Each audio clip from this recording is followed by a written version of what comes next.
প্রণাম জানিয়ে আজকের এই বিশেষ অনুষ্ঠান আমরা শুরু করতে চলেছি।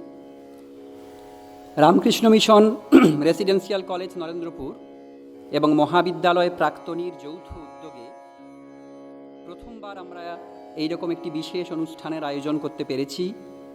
দীর্ঘ অতিমারির পর অনেক দিন বাদে আমরা সবার সাথে আবার সাক্ষাৎ করার সুযোগ পেয়েছি এবং আজকের এই বিশেষ অনুষ্ঠানে সমস্ত রকমভাবে সাহায্য করেছেন কলেজ প্রশাসন, কলেজের নবাগত অধ্যক্ষ মহারাজ, যিনি আমাদের প্রাক্তনীয় বটে। এই যৌথ প্রয়াস আশা করি আমরা ধরে রাখতে পারবো আগামী দিনেও। যারা উপস্থিত আছেন মহারাজ, আমাদের প্রণম্য মহারাজরা, তাদের সবাইকে প্রণাম জানাই। উপস্থিত ব্রহ্মচারী, বিশেষ অতিথি, আমাদের মাস্টারমশাইরা এবং ছাত্র ভাই যারা রয়েছেন, তাদের যথাযোগ্য স্থানে প্রণাম, শুভেচ্ছা, অভিনন্দন। এই বিশেষ অনুষ্ঠানে আমাদের মধ্যে আজকে উপস্থিত রয়েছেন আশ্রম অধ্যক্ষ শ্রীমৎ স্বামী সর্বলোকানন্দজি মহারাজ, যিনি অবিরাম আমাদের আশীর্বাদ দিয়ে চলেছেন এবং মহাবিদ্যালয়ে প্রাক্তনীর প্রত্যেকটি কাজে সমস্ত রকমভাবে সহযোগিতা উনি করে আসছেন, করে চলেছেন, আগামী দিনেও নিশ্চয়ই করে যাবেন। তার অনুপ্রেরণা আমাদের পাথেয় হয়ে আছে। মঞ্চে রয়েছেন আমাদের অতি প্রিয় কলেজের অধ্যক্ষ, নবাগত অধ্যক্ষ স্বামী একচিত্তানন্দজি মহারাজ, আমাদের প্রাক্তনীয় বটে। তাঁর ঐকান্তিক প্রয়াসে আমরা এই অনুষ্ঠানটা আজকে করতে পেরেছি, তাকে আমাদের বিনম্র প্রণাম। মঞ্চে উপস্থিত রয়েছেন আজকে আমাদের বিশেষ অতিথি শ্রীমৎ স্বামী মুক্তিকামানন্দজি মহারাজ, অধ্যক্ষ রামকৃষ্ণ মঠ বেনিপাল উদ্যান সিথি। মহারাজ আজকে আমাদের বক্তা, ওনার মূল্যবান বক্তব্য আমরা শুনব। মঞ্চে রয়েছেন আমাদের কলেজের ভাইস প্রিন্সিপাল ব্রহ্মচারী শ্রুতি চৈতন্য, ওনাকেও আমাদের প্রণাম, শুভেচ্ছা। এবং মঞ্চে রয়েছেন মহাবিদ্যালয় প্রাক্তনীর প্রেসিডেন্ট শ্রী সুনীল বরণ পট্টনায়ক। এখন রামকৃষ্ণ মিশনের চিরন্তন প্রথা অনুযায়ী আমরা এই অনুষ্ঠানটা শুরু করব বৈদিক মন্ত্র উচ্চারণের মধ্য দিয়ে। কলেজের বর্তমান ছাত্রেরা বৈদিক মন্ত্র উচ্চারণ করে এই অনুষ্ঠানের উদ্বোধন করবে।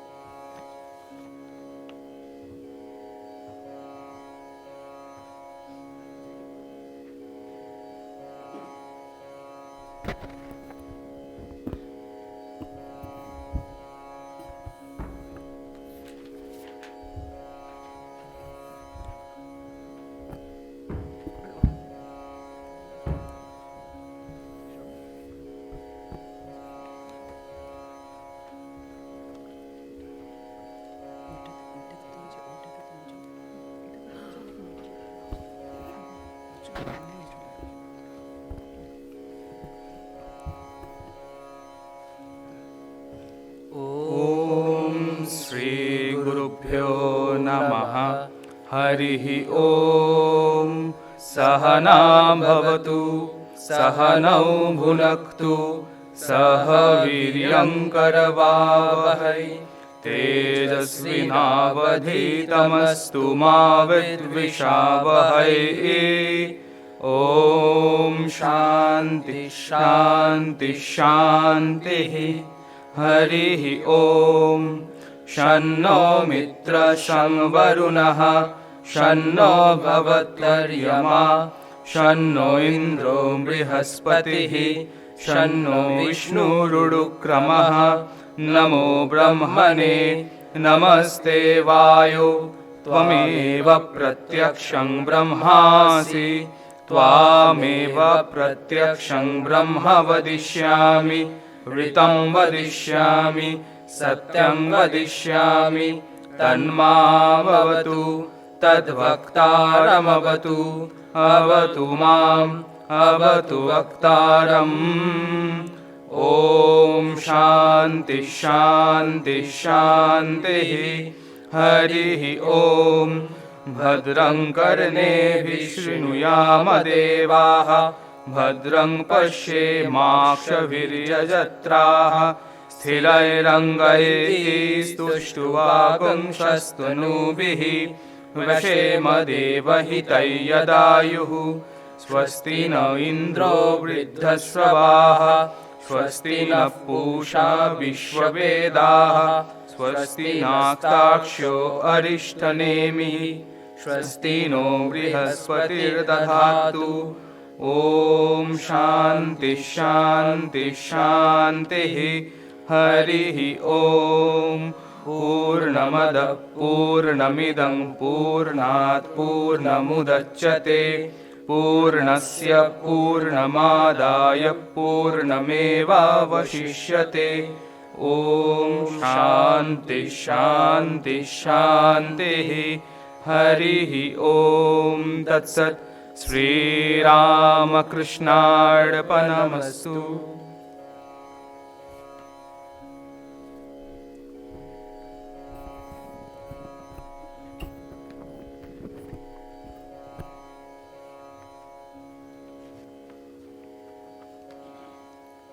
বৈদিক মন্ত্রোচ্চারণের সাথে আমাদের এই অনুষ্ঠানের শুভ উদ্বোধন হলো। এখন স্বাগত ভাষণ দেওয়ার জন্যে আমি অনুরোধ করছি কলেজের অধ্যক্ষ মহারাজ শ্রীমৎ স্বামী একচিত্তানন্দজি মহারাজকে। ওং নমো ভগবতে রামকৃষ্ণায়। মঞ্চে উপস্থিত পূজনীয় আশ্রম সম্পাদক মহারাজ শ্রীমৎ স্বামী সর্বলোকানন্দজি মহারাজ, শ্রীমৎ স্বামী মুক্তিকামানন্দজি মহারাজ, যিনি আজকের অনুষ্ঠানের প্রধান বক্তা, শ্রী সুনীল বরণ পট্টনায়ক মহাবিদ্যালয় প্রাক্তনী সভাপতি, উপস্থিত রয়েছেন আমাদের উপাধ্যক্ষ মহারাজ, মঞ্চের নিচে বসে আছেন বিদগ্ধ প্রবীণ সন্ন্যাসীরা, আশ্রম প্রাক্তনীরা, বর্তমান ছাত্রেরা এবং কয়েকজন ছাত্রাবাস কর্মীর উপস্থিতিও আমি লক্ষ্য করছি। সকলকে আমি যথাযোগ্য স্থানে প্রণাম, নমস্কার, শুভেচ্ছা জানাচ্ছি। আজকের এই যে অনুষ্ঠান অর্ধদিবসীয় আলোচনাচক্র, সেটি আসলে আমাদের প্রাক্তনী তাদের বার্ষিক সভা অ্যানুয়াল জেনারেল বডি মিটিং তারই অংশ হিসেবে উদযাপিত হচ্ছে। অনুষ্ঠানের প্রথমার্ধে আমরা একটু আধ্যাত্মিকভাবে জারিত হতে চাই, এইটি ছিল মূলত এই সেমিনার আয়োজনের পেছনে ভাবনা। এবং আমরা সৌভাগ্যবান পূজনীয় মুক্তিকামানন্দজি মহারাজ, যিনি এই আশ্রমে সেবাদান করেছেন বিগত দিনে, সম্ভবত ৭-এর দশকে মহারাজ আমাদের মধ্যে উপস্থিত।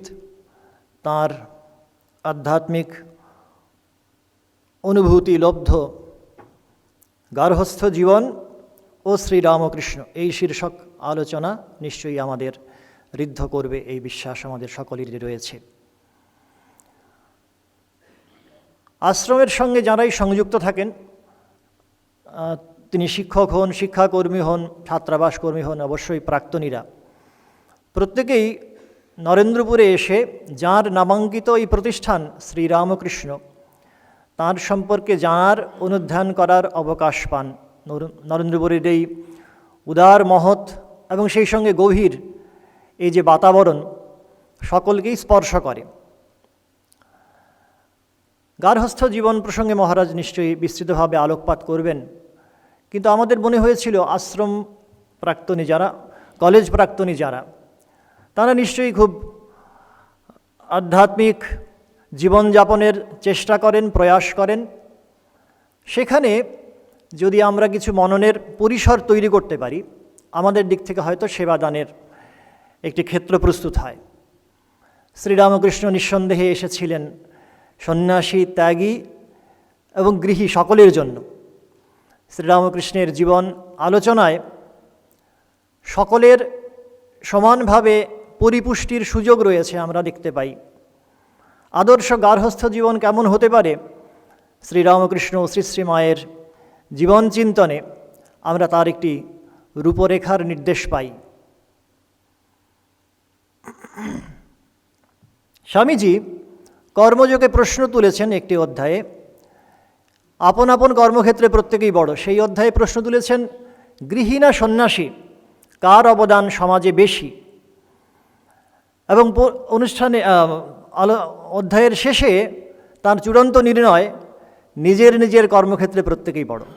যদি আদর্শ গৃহীর জীবনযাপন করা যায় সংসার আশ্রমে, অন্যভাবে বলতে গেলে সংসারে থেকে যদি আমরা সংসারী না হই, এবং গৃহীরা অবশ্যই ত্যাগীরা অবশ্যই সন্ন্যাস আশ্রমে যদি তাদের সন্ন্যাস উচিত বিধান অনুসারে জীবনযাপন করেন, তারা একই কাঙ্ক্ষিত লক্ষ্যে উত্তীর্ণ হবেন।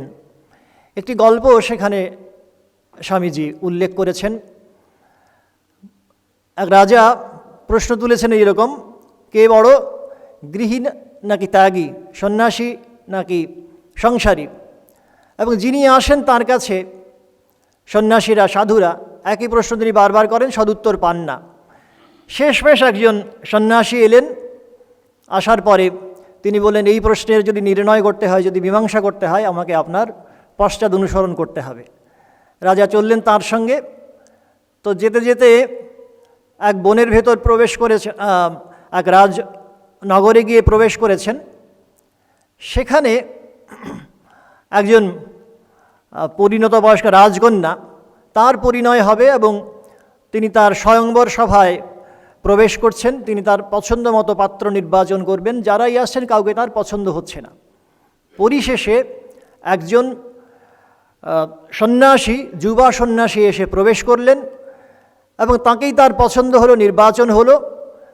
এবং তার গলায় তিনি যখন মাল্যদান করতে যাবেন, সঙ্গে সঙ্গে সেই সন্ন্যাসী কিন্তু সেই রাজ্যভার, তার বিরাট প্রলোভন, সাম্রাজ্য শাসনের সমস্ত কিছুকে পরিহার করে তিনি আবার বনবাসে চলেছেন, তিনি যার স্বস্থানে প্রস্থান করছেন। তখন আমাদের গল্পের ওই সন্ন্যাসী তিনি রাজাকে বলছেন, আপনি গল্পটা এখানেই শেষ হলো না, আপনি আমার সঙ্গে আরও চলুন। তো রাজকন্যা উন্মাদিনীর অবস্থা, তিনি ওই তার নির্বাচিত পাত্রকেই তিনি তার স্বামী পদে বরণ করবেন, কৃতসংকল্প। তো এই করে তিনি যখন পাগলের মতো ওই যুবা সন্ন্যাসীর পশ্চাৎধাবন করেছেন, করতে করতে এক বনে গিয়ে, গহন বনে গিয়ে প্রবেশ করেছেন। রাতের অন্ধকার নেমে এসছে, এক গাছের তলায় আশ্রয় নিয়েছেন। গাছের ওপরে যারা পাখি ছিল, বুড়ো পাখিটি, পাখি মা আর তার গোটা কয়েক বাচ্চা শাবক ছিল, তারা সবাই দেখছে যে এ তো নিচে অতিথিরা অপেক্ষামান, এদের তো আমরা অভুক্ত অবস্থায় রাখতে পারি না। এই করে অতিথির সেবা কী করে করা যায়, এই আমাদের গল্পের সন্ন্যাসী আর তার সঙ্গিনী যারা ছিলেন তারা দেখার সুযোগ পাচ্ছেন। ওপরের গাছের ডাল থেকে তারা অগ্নিখণ্ড চয়ন করে এনেছে, নিচে অতিথিদের সেবার জন্যে শুকনো পাতার ওপর ফেলেছে, যাতে তারা খানিকটা উত্তাপ পেতে পারেন, গরম করতে পারেন গা। তারপর একে একে 3টি পাখি নিজের জীবন আহুতি দিয়েছে ওই তপ্ত আগুনে, যাতে কিনা অতিথিরা তাদের আহার্য হিসেবে গ্রহণ করে, তাদের খাবার হিসেবে গ্রহণ করে তারা যাতে তাদের ক্ষুধা মেটাতে পারেন। তো এই দৃষ্টান্ত দেখিয়ে সন্ন্যাসী তার পাশের যাত্রাসঙ্গী রাজাকে বলছেন, দেখুন, আদর্শ সন্ন্যাসী যদি হতে চান, তাহলে ওই সন্ন্যাসী যার কাছে রাজ্যভার, পৃথিবী শাসন এত বড় প্রলোভন, যার কাছে একেবারে অগ্রাহ্য, কোনোভাবেই তিনি গ্রাহ্য বলে মনে করেনি, তার পদাঙ্ক অনুসরণ করতে হবে। আর যদি আদর্শ গৃহী হতে চান, তাহলে ওই পাখি আর তার বাচ্চা শাবক, যারা কিনা নিজের জীবন আহুতি দিয়ে অতিথি সেবা করেছিল, তাদের পদাঙ্ক অনুসরণ করতে হবে। তো এই দুটো দৃষ্টান্তই আমাদের কাছে সমানভাবে গ্রহণীয়, বরণীয়। আমাদের সৌভাগ্য পূজনীয় মহারাজের কাছে আজকে এই গার্হস্থ্য জীবনের যে আদর্শ পুণ্যত্রয়ীর জীবনালোকে উদ্ভাসিত হয়েছে, সেই সম্পর্কে শোনার, জানার, মনন করার সুযোগ পাব। আবারও নরেন্দ্রপুর পরিবার, কলেজ পরিবারের তরফে পূজনীয় মহারাজকে প্রণাম জানাই। আপনারা যারাই এসেছেন আজকের অনুষ্ঠানে, সকলকে কলেজের তরফে আন্তরিক স্বাগত, শ্রদ্ধা, নমস্কারাদি জানাই। ওং শান্তি শান্তি শান্তি। হরি ওং তৎসৎ। শ্রীরামকৃষ্ণার্পণমস্তু।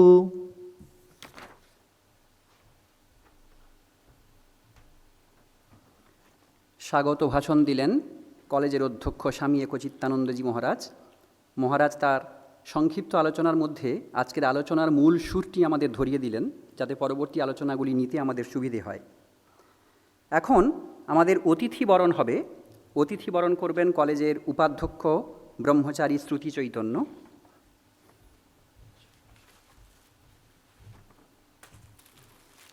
আমাদের আজকের বিশেষ অতিথি, প্রধান বক্তা শ্রীমৎ স্বামী মুক্তি কামানন্দজি মহারাজ। তাকে বরণ করুন।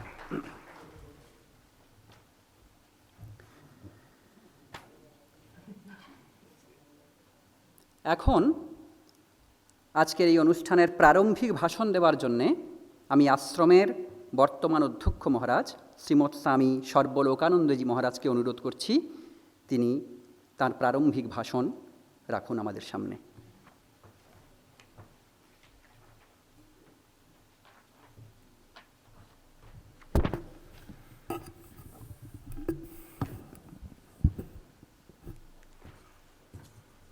ॐ निरञ्जनं नित्यम् अनन्तरूपं भक्तानुकम्पादितविग्रहं वै ईशावतारं परमेशमीड्यं तं रामकृष्णं शिरसा नमामि।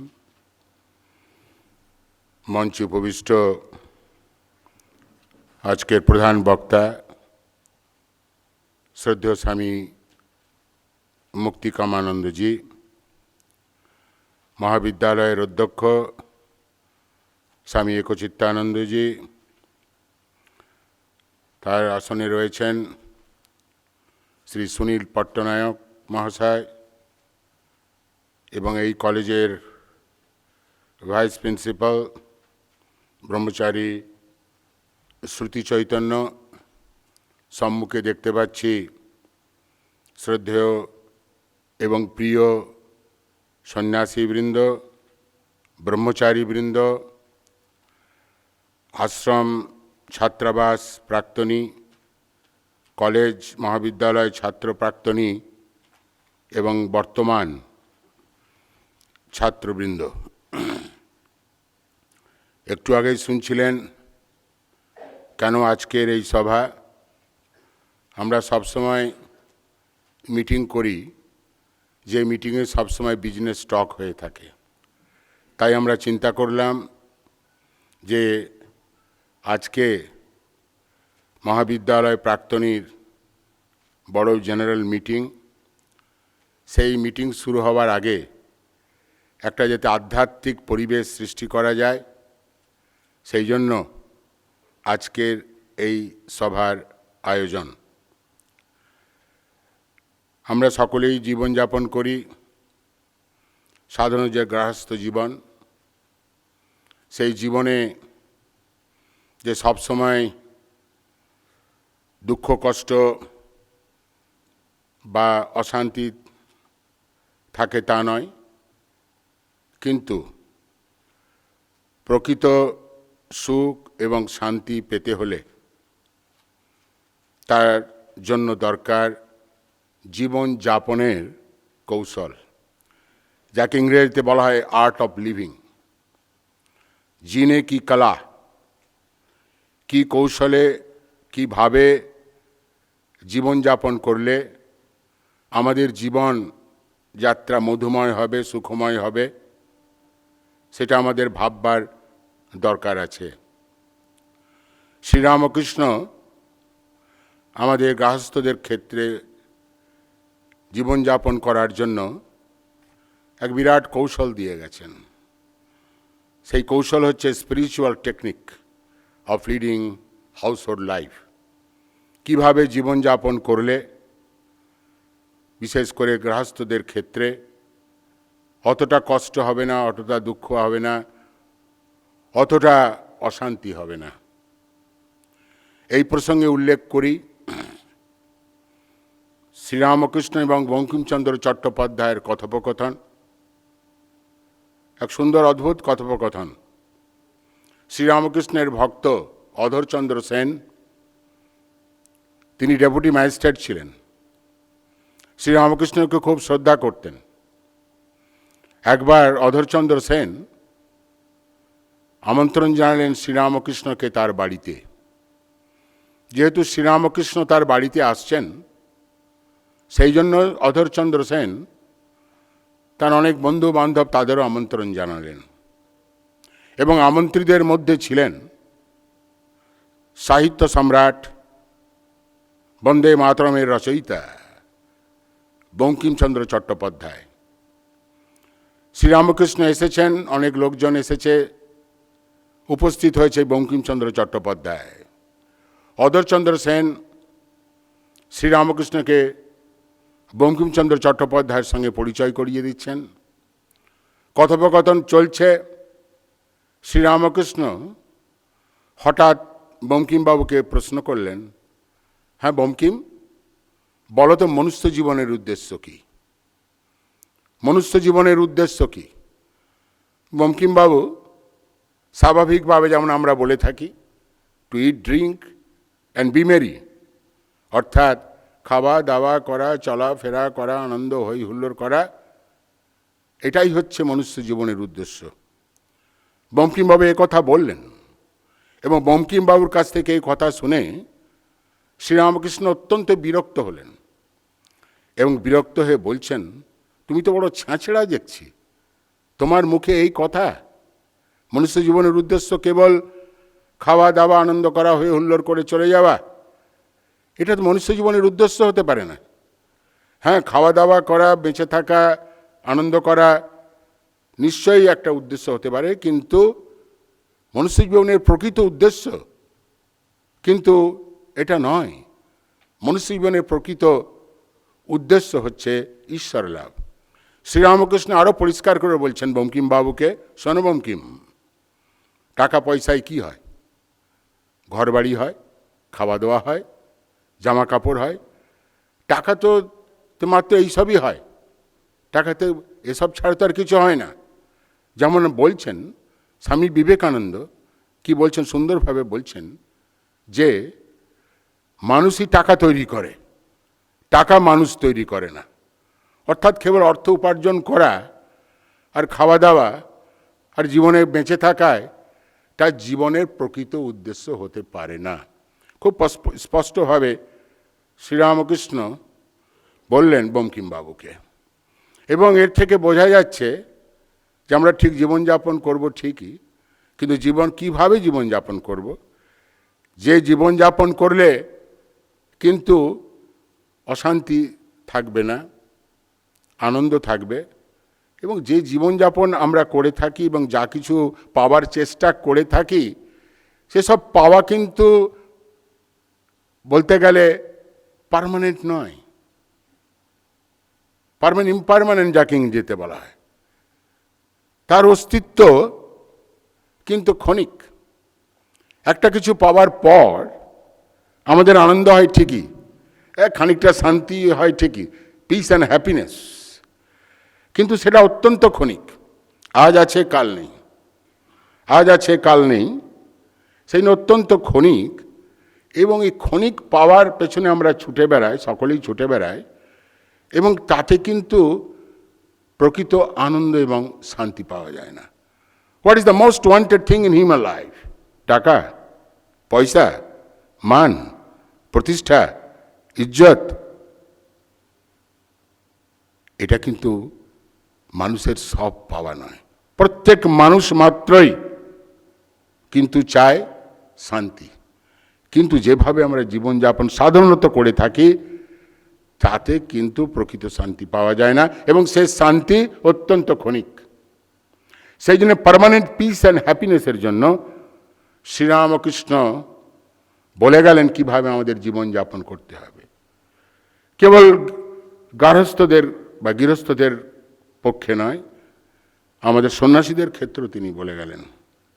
এবং শ্রীরামকৃষ্ণ যে জীবনযাপন করে গেছেন, আদর্শ গৃহীর জীবনযাপন করে গেছেন, এবং তার জীবনী পড়লে বোঝা যায় যে একজন গৃহস্থকে কিভাবে জীবনযাপন করতে হয়।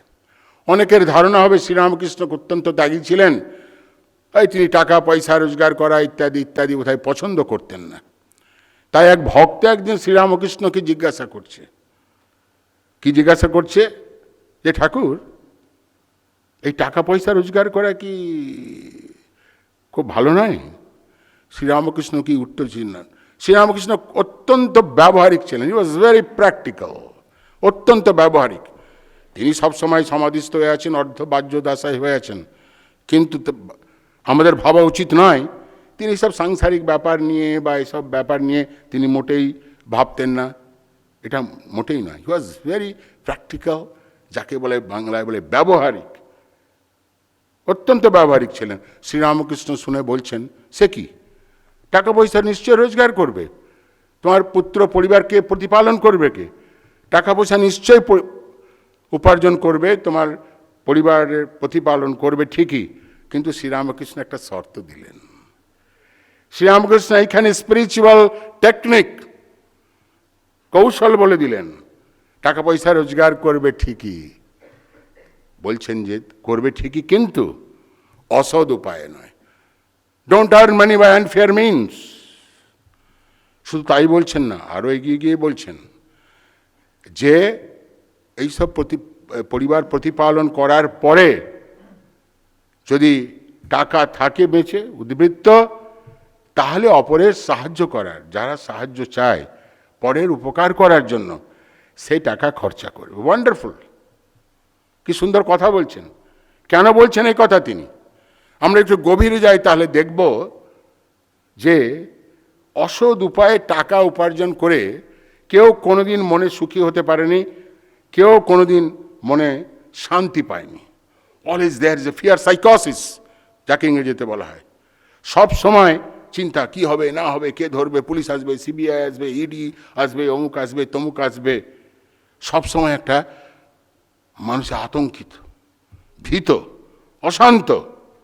সেই জন্যই শ্রীরামকৃষ্ণ বলছেন যে অসৎ উপায়ে টাকা পয়সা রোজগার করলে কিন্তু তোমার গার্হস্থ্য জীবন খুব সুখের হবে না, খুব আনন্দের হবে না। হাউ প্র্যাকটিক্যাল হি ওয়াজ শ্রীরামকৃষ্ণ। এবং আর শ্রীরামকৃষ্ণ দেখবেন কথামৃতে বারবার বলছেন। এবং যদি আমরা দেখি তাহলে দেখব শ্রীরামকৃষ্ণ বলছেন আসক্তি ত্যাগ করো। Attachment, attachment is the root of all evils. Attachment is the root of all difficulties. দুঃখ কষ্ট সব কিছুর কিন্তু মূলে রয়েছে এই আসক্তি, অ্যাটাচমেন্ট। তাই শ্রীরামকৃষ্ণ বলছেন যা কিছু করবে অনাসক্ত হয়ে করো। তিনি শিবজ্ঞানের জীবের কথা বলছেন। তার অর্থ কি? তার অর্থ হচ্ছে তুমি অনাসক্ত হয়ে কাজ করো, সেবা করো। আমরা জানি গীতায় যেটি খুব মেন ফ্যাক্টর, সেটা হচ্ছে যে অর্জুনের মতন যোদ্ধা, অর্জুনের মতন ধনুর্ধর, he was the best archer of his time. অর্জুনের মতন ধনুর্ধর, অর্জুনের মতন বিদ্বান পণ্ডিত, সেই এত বড় যোদ্ধা যুদ্ধক্ষেত্রে গিয়ে বিমর্ষ হয়ে পড়ছে। এমনকি সে ঘোষণা করছে দুঃখে কষ্টে জর্জরিত হয়ে যে আমি যুদ্ধ করব না, আমি যুদ্ধক্ষেত্র ত্যাগ করব। কেন? যে এত বড় যোদ্ধা ধনুর্ধর এসছে কুরুক্ষেত্রে যুদ্ধ করার জন্য রণাঙ্গনে। কি কারণ? একটাই কারণ, তার আসক্তি জন্মেছিল তার গুরুজনদের প্রতি, তার ভাইদের প্রতি, বন্ধু বান্ধব সকলের প্রতি তার আসক্তি জন্মেছিল। এবং আসক্তি জন্মাবার ফলে এক রকমের দুর্বলতা অর্জুনের মনে এসেছিল। এবং যে দুর্বলতা অর্জুনকে এতভাবে মানসিকভাবে দুর্বল করেছিল যে অর্জুনের মতন যোদ্ধা হয়ে বলছে আমি যুদ্ধ করব না, আমি যুদ্ধ করব না। সেই জন্য সাংসারিক জীবনযাত্রা করতে হলে একটু অনাসক্ত হয়ে যদি জীবনযাত্রা করা যায়, তাহলে কিন্তু আমাদের দুঃখ কষ্টটা কিন্তু কম হয়। কেন? উদাহরণস্বরূপ বলা যেতে পারে যে আমরা অনেক কিছু চাই, সবারই, মানুষের প্রত্যেক মানুষের যে চায় চায় চায়, there is no end of it. সেই জন্যে শ্রীরামকৃষ্ণ বলছেন যে অনাসক্ত হয়ে কাজ করো, যা কিছু করবে। অনেক উদাহরণ দিয়েছে গৃহস্থদের পক্ষে, কিভাবে কাজ করবে সংসারে, কিভাবে থাকবে। অনেক উদাহরণ তিনি দিয়ে গেছেন।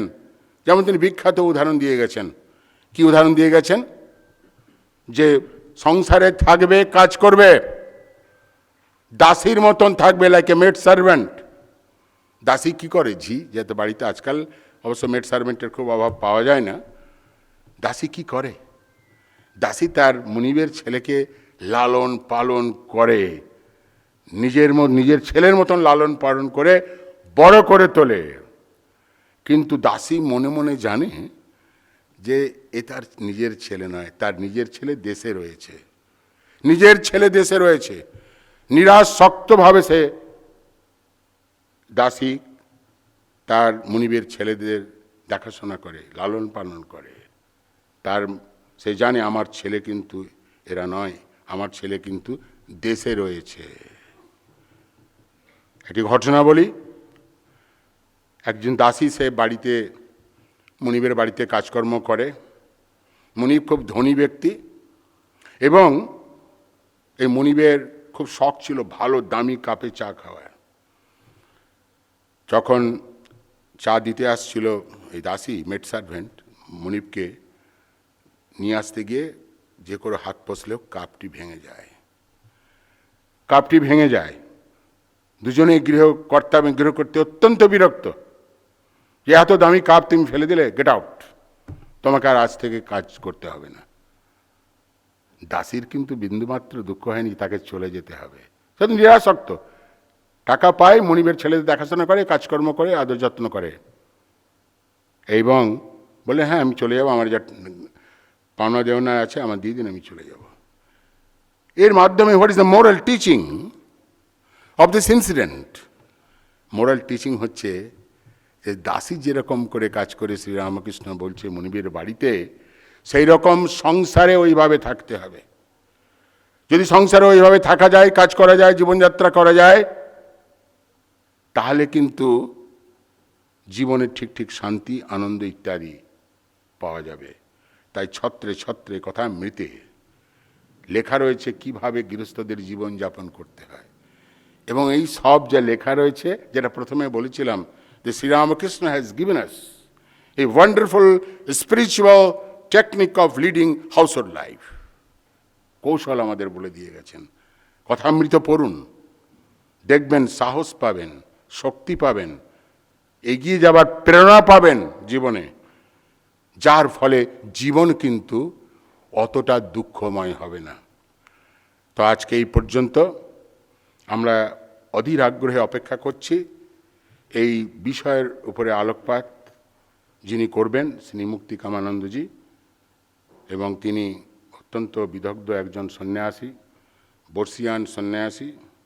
এবং আমি মহারাজের নাম সাজেস্ট করেছিলাম যে মহারাজ খুব ভালো বলেন এবং যা বলেন অপরের মনে গেঁথে থাকে। তাই মহারাজকে অনুরোধ করব, আমি জানি না অনুরোধ করার আমার অধিকার আছে কিনা, উনি তো বলবেন নাকি আপনি তো বলবেন নাকি নাকি না? ও ভজন আছে, সরি, ভজন আছে, ভজনের পরে মহারাজ তাঁর বক্তব্য রাখবেন। ভালো থাকুন, সুস্থ থাকুন, নমস্কার।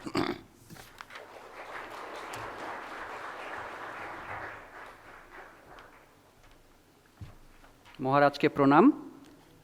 স্বাগত ভাষণে কলেজের অধ্যক্ষ মহারাজ আমাদের যে মূল সুরটি ধরিয়ে দিয়েছিলেন, আশ্রম অধ্যক্ষ মহারাজ সেখান থেকেই আরেকটু গভীরে গিয়ে আমাদের মতো করে সহজ করে বুঝিয়ে দিলেন শ্রীরামকৃষ্ণ ভাবাদর্শে গার্হস্থ্য জীবন ঠিক কেমন হওয়া উচিত। আমরা আজকের অনুষ্ঠানের মূল বক্তৃতাটিতে যাওয়ার আগে একটি ভজন শুনে নেব। শ্রীমান ইমন কল্যাণ দত্ত, আমাদের মহাবিদ্যালয়ের প্রথম বর্ষের ছাত্র, সে একটি ভজন গেয়ে শোনাবে।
एक तुझको अपना पाया, जो कुछ है सो तू ही है, तुझसे हमने दिल को लगाया, जो कुछ है सो तू ही है, तुझसे हमने दिल को लगाया।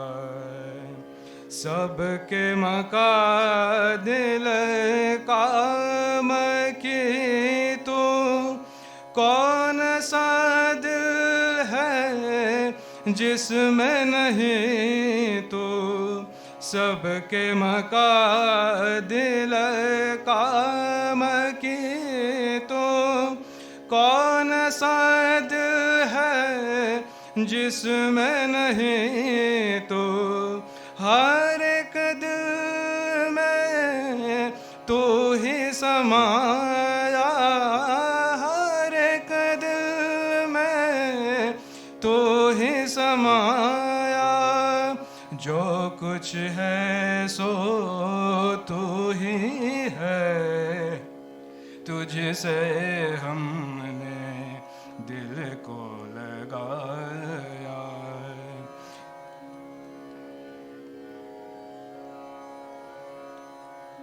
क्या मलायक क्या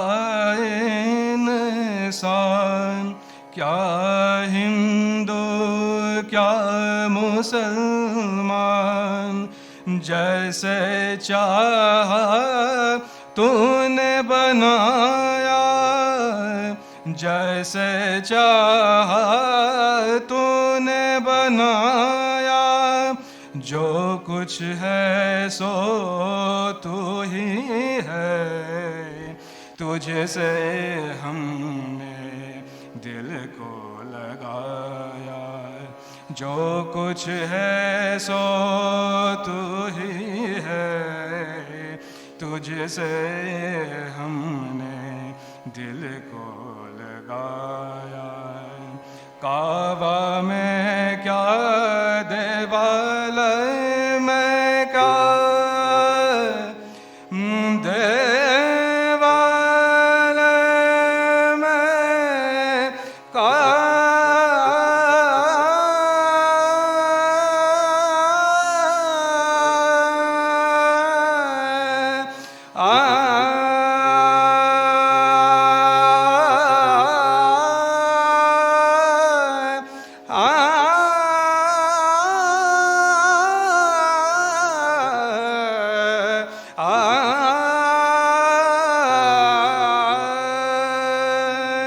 काबा में क्या देवालय में क्या, तेरी परस्तीश होगी सब जा, आगे तेरे सिर सबने झुकाया, आगे तेरे सिर सबने झुकाया, जो कुछ है सो तू ही है, तुझसे हमने दिल को लगाया, जो कुछ है सो तू ही है, तुझसे हमने दिल को लगाया।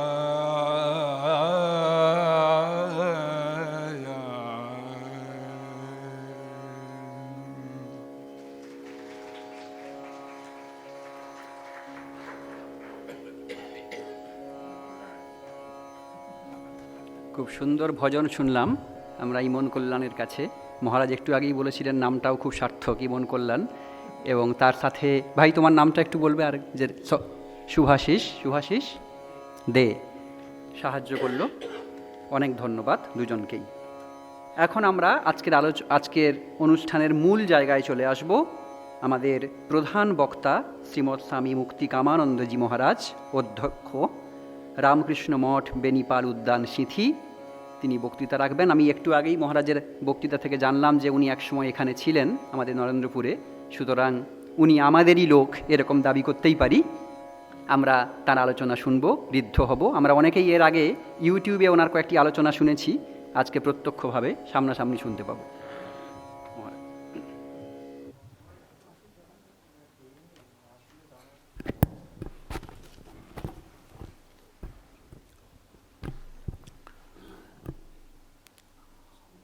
ॐ स्थापकाय च धर्मस्य सर्वधर्मस्वरूपिणे अवतारवरिष्ठाय रामकृष्णाय ते नमः। जननीं शारदां देवीं रामकृष्णं जगद्गुरुं पादपद्मे तयो श्रित्वा प्रणमामि मुहुर्मुहुः। नमः श्री ज्योतिराजाय विवेकानन्दसूरये सच्चित्सुखस्वरूपाय स्वामिने तापहारिणे। এত সুন্দর সভাগৃহে উপস্থিত থাকতে পেরে আমি খুব আনন্দিত।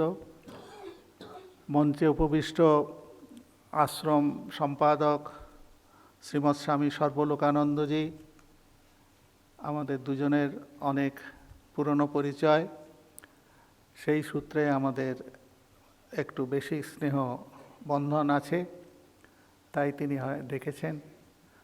একচিত্তানন্দজি, তার বক্তৃতা এবং গান শুনে আমি মুগ্ধ। ইদানিং ইউটিউবে শ্রীরামকৃষ্ণের একাকিত্ব এই বিষয়ে যে বক্তৃতা দিয়েছেন, এটা খুব একটা বিপজ্জনক জায়গায় চলে যেতে পারতেন, কিন্তু তিনি এত সুন্দর সেটিকে খুব ভালো একটা উপস্থাপনা করেছেন। সেই থেকেই ওকে এই ধন্যবাদ দেওয়ার খুব আগ্রহ ছিল। ইতস্তত করতে করতে এসে হাজির হলাম তার কাছেই, তার এই কলেজের এতে। সামনে উপবিষ্ট প্রশান্তবাবু, অতি পরিচিত, আমাদের এত নিকট, যে তিনি তার অবিবাহিত জীবন সার্থক করেছেন, সন্ন্যাসীদের গোষ্ঠীভুক্ত বটে। মঞ্চে উপবিষ্ট সুনীলবাবু, আমি যখন এখানে ছিলাম অল্প সময়ের জন্যে, স্কুলের বার্সার ছিলেন, স্কুলের পরীক্ষা আয়োজন, প্রশ্নপত্র, উত্তরপত্র ইত্যাদি সমস্ত ব্যাপারে এত নিষ্ঠা ছিল যে ভাবতে অবাক লাগে। এই রকম নিয়ম বোধহয় আর কোথাও নেই, যে নিয়ম নরেন্দ্রপুর স্কুলের টিচারদের ওপরে ধার্য করা আছে, যে প্রশ্নপত্র যিনি তৈরি করবেন তাকে প্রশ্নের উত্তরও ওই সঙ্গে দিতে হবে। অনেক সময় প্রশ্ন করলে পর তিনি ভাবলেন একটা প্রশ্ন ভালোই, কিন্তু উত্তরে কিছু অসুবিধা হয়ে যায়, সেটা যাতে না হয় ছাত্রদের, সেই জন্যে প্রশ্নকর্তাকেই প্রশ্নের উত্তর দিয়ে তাকে জমা দিতে হতো। এ বড় অতি সুশৃঙ্খল একটি নিয়ম, সেটি উনি দেখভাল করতেন। অনেক দিন পরে তার সাক্ষাৎকারে আনন্দিত। উপস্থিত সন্ন্যাসীবৃন্দ, প্রণব মহারাজ আমার চেয়ে সন্ন্যাসে অনেক সিনিয়র, তাকে প্রণাম জানাই। অন্যান্য ব্রহ্মচারী এবং সন্ন্যাসী ভাইদের প্রীতি শুভেচ্ছা জানাই। এবং কলেজের প্রাক্তন হিসাবে সামনের সারিতে যারা বসে আছেন তাদের নমস্কার, শ্রদ্ধা নিবেদন করি। আর প্রিয় ছাত্রবৃন্দ, আমার ধারণা সবাই বোধহয় প্রাক্তনী নয়, কিছু আর প্রেজেন্ট স্টুডেন্ট কলেজেরও আছে, আবার পোস্ট গ্র্যাজুয়েট ইউনিভার্সিটিরও থাকতে পারে। হ্যাঁ, আমি মানসিকভাবে যেভাবে তৈরি হয়ে এসেছিলাম সম্পূর্ণ নতুন শ্রোতাবৃন্দ পেলাম। যাই হোক, গারস্থ ধর্ম এবং শ্রীরামকৃষ্ণ এখনো পর্যন্ত এত বহুল প্রচারিত হওয়া সত্ত্বেও আমি মজা করে অল্প বয়স 14-15 বছরের ছেলেদের জিজ্ঞেস করি যে শ্রীরামকৃষ্ণের শ্বশুরের নাম কি বলতে পারিস? তারা সবাই বলে তিনি বিয়েই করেননি, তার আবার শ্বশুর বাড়ি কোথায়। শ্রীরামকৃষ্ণ যে সন্ন্যাসীদের আদর্শ তো বটেই, তিনি নরেন্দ্রনাথকে ভাত দিয়ে একটি ত্যাগী সম্প্রদায় তৈরি করেছেন, নিজে হাতে গেরুয়া বস্ত্র দিয়েছেন। এই ঘটনাচক্রের প্রেক্ষাপটে যারা গৃহত্যাগ করে শ্রীরামকৃষ্ণের পদে আশ্রয় নিয়েছিলেন, তারা যেভাবে শ্রীরামকৃষ্ণের দ্বারা প্রস্তুত হয়েছেন, এই প্রস্তুতিটা কিন্তু সবই গৃহস্থদেরই জন্যে। আমাদের যে সন্ন্যাস একটি সম্প্রদায়, অসাম্প্রদায়িক সম্প্রদায় আমরা বলি, এটি ঠিক আবহমান কালের সন্ন্যাসী সম্প্রদায় তাদের খাদ্যাভ্যাস, চালচলন, বেশভূষা এবং জনসাধারণের কাছে তারা যেভাবে ধর্ম সম্বন্ধে অভিব্যক্ত করেন ঠিক মিলবে না। তার জন্য আমাদের বড় বড় সাধু সম্প্রদায় কিছুটা লাঞ্ছিত হতে হয় বটে, কিন্তু আমরা এত শক্তপোক্ত একটা ভূমির ওপরে দাঁড়িয়ে থাকি যে ওগুলো আমাদেরকে কোনো বিকারগ্রস্ত করে না। সেটা এই যে শুরু করেছিলাম যে কিছু অল্প বয়স্ক 17, 18, 19 বছর বয়সের যুবকদের নিয়ে তিনি শ্রীরামকৃষ্ণ গেরুয়া বস্ত্র প্রদান করলেন।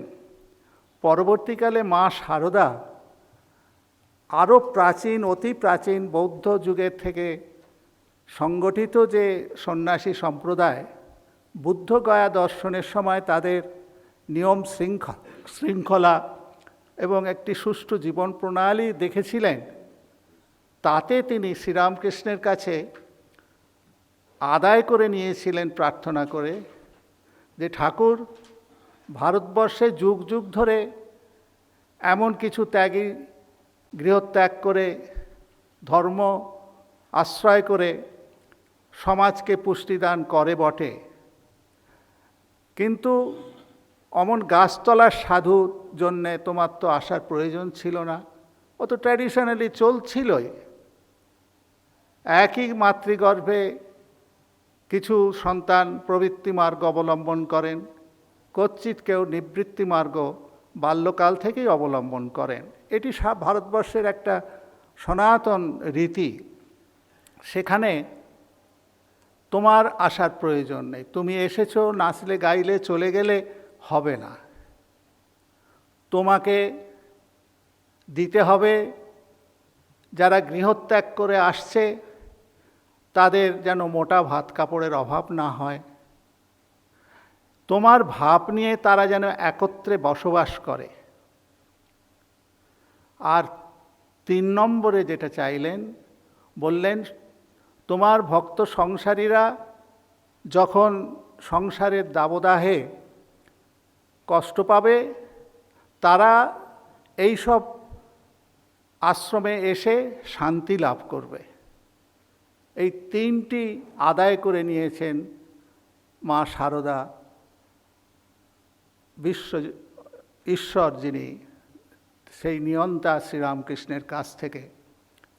তাই আমরা দেখি রামকৃষ্ণ মিশনের সন্ন্যাসীরা তার ভাব নিয়ে একত্র থাকেন গৃহ আচ্ছাদনে। এটি অন্যান্য সন্ন্যাসী সম্প্রদায়ের কাছে একটি কেমন কেমন মনে হয়। আবার গৃহীরা ও এই সব যে কাজকর্মতে বেশিরভাগ পার্টিসিপেশন তো তাদেরই। আমরা তো ঢাল নেই, তরোয়াল নেই, নিধিরাম সর্দার।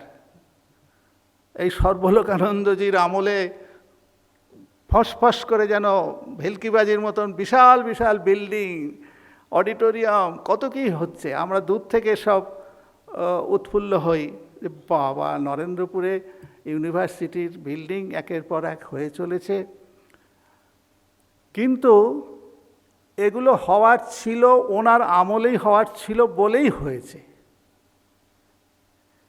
এই যে একটা প্রিডেস্টিন একটা ধারণা, পুনর্জন্মবাদের ধারণা, ঈশ্বরের ইচ্ছা ব্যতীত গাছের পাতাটিও নড়ে না, এই যে ভারতবর্ষের প্রতিটি নাগরিকের মনে বদ্ধ যে একটা সংস্কৃতি তৈরি হয়েছে, তারই ধারা চলছে। তাই একধারে যেমন আমরা খুব ঈশ্বর বিশ্বাসী, ঈশ্বর পরায়ণ, আবার একদিকে তেমনি নবযুগের বার্তা প্রচারক। আমাদের ধর্মের নাম মুসলমান, খ্রিস্টান, হিন্দু সবগুলোকে ছাপিয়ে গিয়ে স্বামীজি বলছেন যে my religion is man making religion. মানুষ হওয়ার প্রচেষ্টা, বিইং অ্যান্ড বিকামিং, এটাই হলো স্বামীজি ঠাকুরের কাছ থেকে যেভাবে শিখেছেন সেইটে প্রচার করেছেন। স্বামীজি চেয়েছিলেন আমাদের পুরনো সেই আশ্রমোচিত পরিবেশের মধ্যে ব্রহ্মচর্য পালন করে নবীন নাগরিক তৈরি হবে, যেটা প্রাচীনকালের রীতি ছিল, গুরুগৃহবাস। তার জন্যেই ছাত্রাবাস, তার জন্যেই এত সাধু আছেন দেখাশোনার জন্যে। সেই সাধুরা যে কতটা নিষ্কামভাবে কাজ করেন তার কতগুলো উক্তি দিয়ে বোঝা যায়। কোনো ক্যাম্পাসে গেলাম, পথে সাধুদের দেখা হলো কি ডাইনিং হলে একত্রে বসে আলাপ হলো, তা জিজ্ঞেস করলে তারা তাদের পরিচয় দিতেন যে আমরা তো ধাই মায়ের কাজ করছি। ছোট ছোট ক্লাস 6-এর ছাত্র বিছানায় হেগে ফেলে, পেচ্ছাপ তো প্রায়ই করে, কিংবা রবিবার বাড়ি থেকে এত খায়, পঙ্গতে হাজির না হলে আবার বদনাম হবে, সেখানেও কিছু গ্রহণ করে সারা রাত খালি বাথরুম আর ঘর করতে করতে চারিদিকে খালি গোবর ছিটোতে থাকে। তো এগুলো সামাল দিচ্ছে যে এই যে সর্বত্যাগী সন্ন্যাসী সম্প্রদায়, এটা ভারতবর্ষের মানসিকতায় আজও পর্যন্ত প্রতিষ্ঠিত হতে পারেনি। কিন্তু এটা তো 150 বছরের একটা ধারাবাহিকতা। তাহলে গৃহী এবং সন্ন্যাসী, একচিত্তানন্দজি গৃহী এবং সন্ন্যাসী সম্প্রদায়ের তফাতের যে রাজকন্যা এবং সন্ন্যাসীর গল্পটি বললেন, কিংবা পাখি তার অতিথিপরায়ণতার পরিচয় দিলেন নিজের দেহ দান করে গাছতলার অতিথিদের খাদ্য সরবরাহের জন্যে, কিংবা সর্বলোকানন্দজি আরও আরেকটু হোমোজেনিয়াসলি বললেন যে গৃহীরা তারাও ত্যাগী, তারাও রোজগার করবে যাতে সংসারের প্রতিপালকেরা সুষ্ঠুভাবে জীবন রচনা করতে পারে। তারাই তো সব। আমার এখনো পর্যন্ত এই বৃদ্ধ বয়সেও কিছু কিছু গৃহী একত্রে দেখলে, তারা যখন স্বামী স্ত্রী একত্রে বসে, মনে হয় ওই বোধহয় আমার বাবা মা। আমাদেরকে এখনো তাড়না করে যে সেই ফেলে আসা পিতামাতা আমাদের জন্যে কত না ভাবিত। এই ভাবনার সুরটি আমরা ধরে রাখি। মাঝে মাঝে আমরা যখন উত্তরাখণ্ডে যাই, যেখানে সাধু সম্প্রদায় অনেক থাকে, হরিদ্বার, কাশী, বৃন্দাবন ইত্যাদি জায়গায়, উত্তরকাশী, ওখানে একটা রেওয়াজ আছে, অতি বৃদ্ধ সাধুরা জোয়ান সবে আসা গেরুয়াধারী যুবকদের দেখলে বলতেন, ক্যা জি দৃষ্টি সাফ হয় তো, মানে যে উদ্দেশ্যে তুমি গৃহত্যাগ করেছ সেই দৃষ্টিটা আজীবন ধরে রাখার একটি সর্বদা যেন প্রহার আমাদেরকে দেয়। আসলে আমাদের নতুনত্বের মধ্যে এখানে অনেক পণ্ডিত আছেন, আমি যদি বলি যে আমরা মায়াবাদী সাধু নই। শঙ্করাচার্য যেভাবে এই জগৎ বিভ্রমকে কারণ হিসাবে মায়া শব্দের প্রয়োগ করেছেন, তিনি যেভাবে সেটিকে ব্যাখ্যা করেছেন বিভিন্ন ভাষ্যের মধ্যে দিয়ে, আমাদের কিছু তফাৎ আছে। শ্রীরামকৃষ্ণ বলছেন, চোখ বুঝলে ভগবান দেখা যায়, আর চোখ চাইলে দেখা যায় না। তিনি পূজা সেরে যখন বাইরে আসছেন, সমাজের একজন কুখ্যাত ব্যক্তিকে দেখে তিনি বলছেন, ওর ভেতরেও দেখছি মা আনন্দময়ী বিরাজ করছেন। তার এই যে সর্ব অনুস্যূত এক চৈতন্য সত্তার বিভিন্ন প্রকাশ, এটিকে তিনি সম্পূর্ণরূপে নিরাকার ঈশ্বর, সাকার ঈশ্বর ইত্যাদির মধ্যে এমন করে একটি মনোলিথিক ধারণা আমাদের দিয়েছেন। এবং আমরা যেভাবে গারস্থ ব্যক্তিদের সঙ্গে বন্ধুত্ব এবং অতি পরিচয়ের সূত্রে তাদের সঙ্গে মিশি, তাতে খুব যে তফাৎ থাকে তা থাকে না। একই পঙ্গতে খাওয়া ইত্যাদি ইত্যাদি অনেক কিছু আছে যেটি শ্রীরামকৃষ্ণ প্রবর্তিত মানুষ যে সমাজবদ্ধ জীব, সেটিকে পুনরায় প্রতিষ্ঠা করা। আমাদের প্রাচীনকালে, অতি প্রাচীনকালে এমন করে চতুর্থ চার আশ্রমের ব্যাপারটা ছিল বটে, কিন্তু এত গেরুয়া ধারণ এবং এতটা একেবারে সমাজ থেকে সেগ্রিগেট হয়ে যাওয়াটা কোনো কালেই ছিল না। আমাদের ঐতিহাসিক মুনি ঋষিরা প্রায় সকলেই দ্বার পরিগ্রহ করেছিলেন এবং তাদের কাছে রাজার পুত্র, মন্ত্রীর পুত্র, প্রজার পুত্র সবাই এসে শিক্ষা লাভ করত এবং তারা সে সংসার কাজগুলো সবই করে দিয়ে যেতেন। তবে সেইতে একটা আশ্রম, আশ্রম মানে আমরা ভক্তদের বলি, আশ্রম মানে কি জানেন? এসো শ্রম দাও, শ্রম। তা এই যে একাকারিত্ব, ব্রহ্মচর্য, গার্হস্থ্য, বানপ্রস্থ, সন্ন্যাস, এগুলো শুধু ওই স্বামীজির কথা, বিইং অ্যান্ড বিকামিং, যেটি গার্হস্থ্য ধর্মের অনুসরণ করার প্রবৃত্তি, যেসব ব্রহ্মচর্যের পরে, ব্রহ্মচারীদের পরে গার্হস্থ্যে যাওয়ার রীতি অনুসরণ করারই ইচ্ছা, তার কারণ যাই হোক না কেন, অবচেতন মনের দুটি আকর্ষণ তাদেরকে ভুলিয়ে দেয়, এক কামিনী আর এক কাঞ্চন। এই যে নারী বিগ্রহ অত্যন্ত সংসারের পত্তনের মূল সূচনা, পুত্রার্থে ক্রিয়তে ভার্যা। ভার্যা গ্রহণের অভিলাষ, এটি কিন্তু তার পেছনে অতি অবচেতন, অতি নিভৃত চেতনা হচ্ছে যে আমার পুত্র চাই, পুত্রার্থে ক্রিয়তে ভার্যা। তা সেই ভার্যা রূপিণী যে নারী বিগ্রহ, সেটি ভারতবর্ষে সভ্যতায় অতি পূজ্যা এক অবস্থান।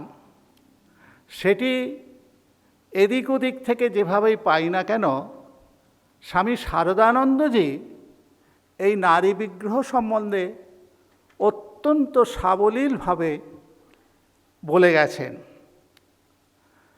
তাই নারী সম্মান পুনরুদ্ধার করাই শ্রীরামকৃষ্ণ অবতারের একটি মুখ্য উদ্দেশ্য।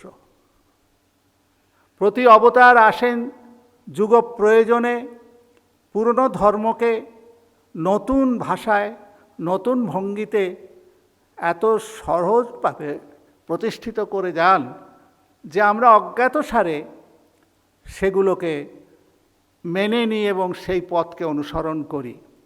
সেই যে প্রাচীন ভারতের নারীর অবস্থান, শারদানন্দজি তার কতকগুলো বই, তার মধ্যে একটি আমি যে বইটা পড়েছি তার নাম হচ্ছে ভারতের শক্তি প্রতীক নারীর অর্চনা।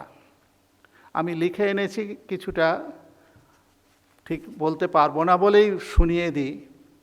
নারী বিগ্রহের ভারতীয় ভাবকে পুনঃপ্রতিষ্ঠা করার জন্যেই শ্রীরামকৃষ্ণের আগমন।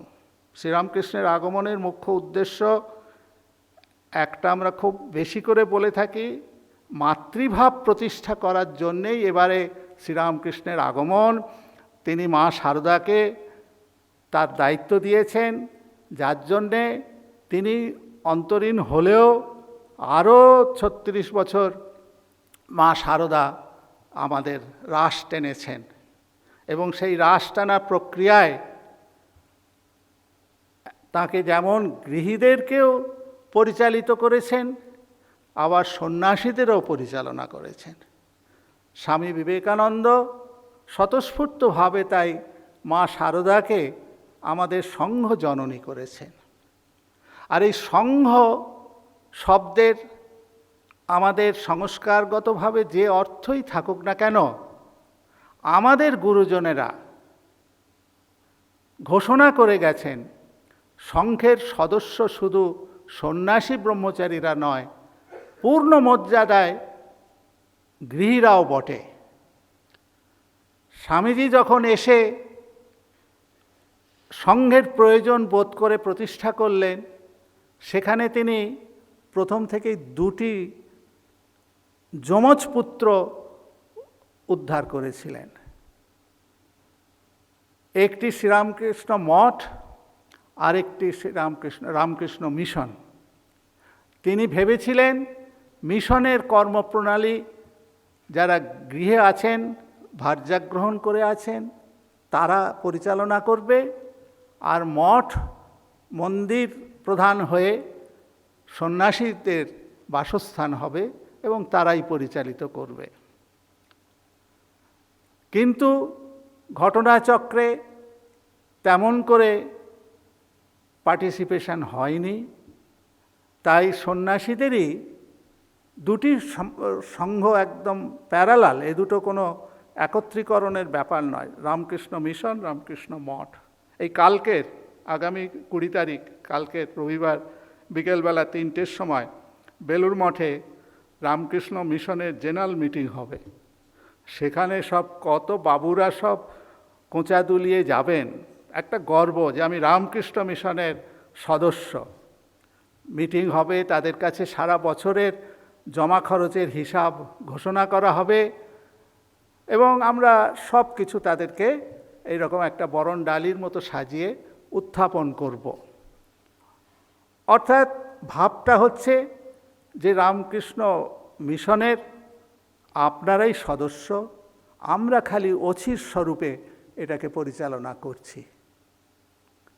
যাক, আবার সেই নারী বিগ্রহের কথায় ফিরে আসি, যে ভারতীয় শক্তিশাস্ত্রে প্রতীক রূপে দেখার পৌরাণিক একটা অনুষঙ্গ এই নারী বিগ্রহ। বেদ কর্মকাণ্ডে নারীর অবস্থান, যে নারীর প্রাধান্যতায়, এটা যে কোনো গ্রন্থ পড়লে, প্রাচীন গ্রন্থে পাওয়া যায় যে নারীরাই প্রাধান্যতা লাভ করে সমাজ ব্যবস্থার সব অনুষঙ্গের মধ্যেই।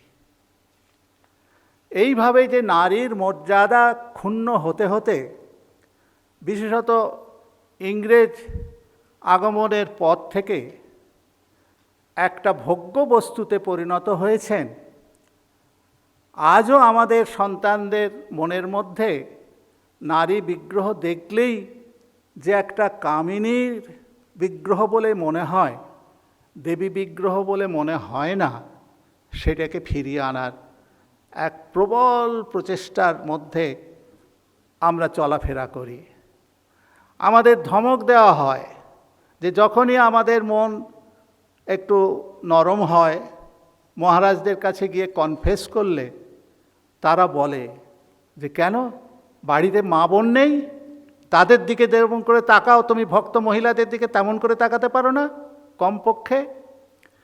এই অন্তরায় যেটি গারস্থ ধর্মের প্ররোচনা দেয়, সেই নারী বিগ্রহকে কেমন করে গ্রহণ করতে হবে, কেমন করে ব্যবহার করতে হবে, সেটি পুঙ্খানুপুঙ্খ রূপে শ্রীরামকৃষ্ণ মা শারদা যুগল মূর্তি প্রতিষ্ঠা করে দিয়ে গেছেন।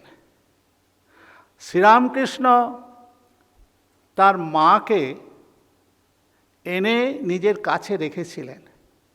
প্রথমে কুঠিবাড়িতে ছিল, তারপরে তার নাতি অক্ষয় মারা যাওয়ার পরে ওই বাড়িতে ওখানে থাকতে চাইলেন না, তখন ঠাকুর তার আরও কাছে, ঠাকুরের ঘর তো আপনারা দেখেছেন, তারই কাছে নহবত কত নিকটে, সেখানে তিনি চন্দ্রামণিকে আমৃত্যু রেখেছিলেন।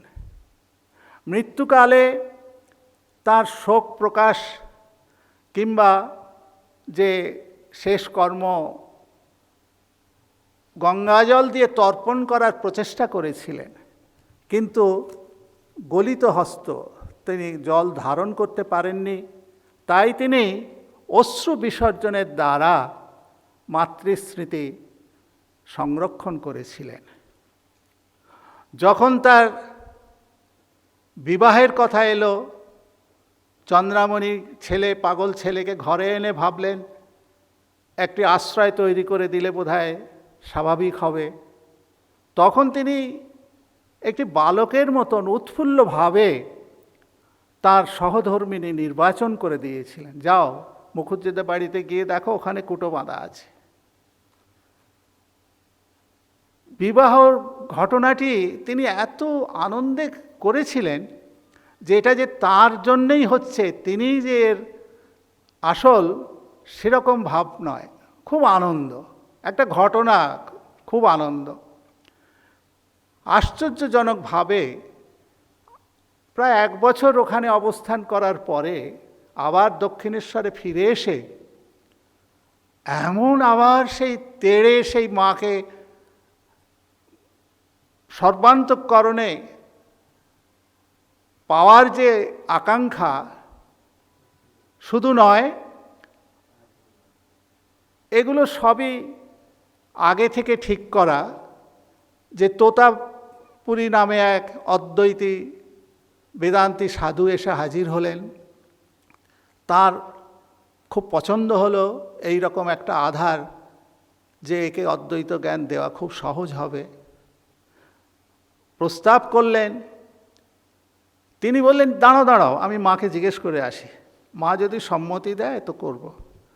তোতা ভাবলো বোধহয় ছেলে মানুষ, তার মাকে জিজ্ঞেস করতে গেছে, গিয়ে দেখেন তিনি মা ভবতারিণীর সামনে গিয়ে বলছেন, ভবতারিণী উত্তর দিচ্ছেন, হ্যাঁ তুমি বেদান্ত সাধনা করবে, তার জন্যই তো ওকে এখানে নিয়ে এসেছি আমি। তখন তাকে বলা হলো যে আমার কিন্তু বিবাহ হয়েছে, আর মা যেন জানতে না পারে, বুড়ি মা আমার কাছে থাকে, তিনি যেন জানতে না পারে ওই গেরুয়া টেরুয়া আমি পরতে পারবো না, তাহলে মা বড় কষ্ট পাবে। বললো ঠিক আছে, এতেই হবে। এত সুন্দর একটি আধার পেয়ে তোতাপুরী সবেতেই রাজি।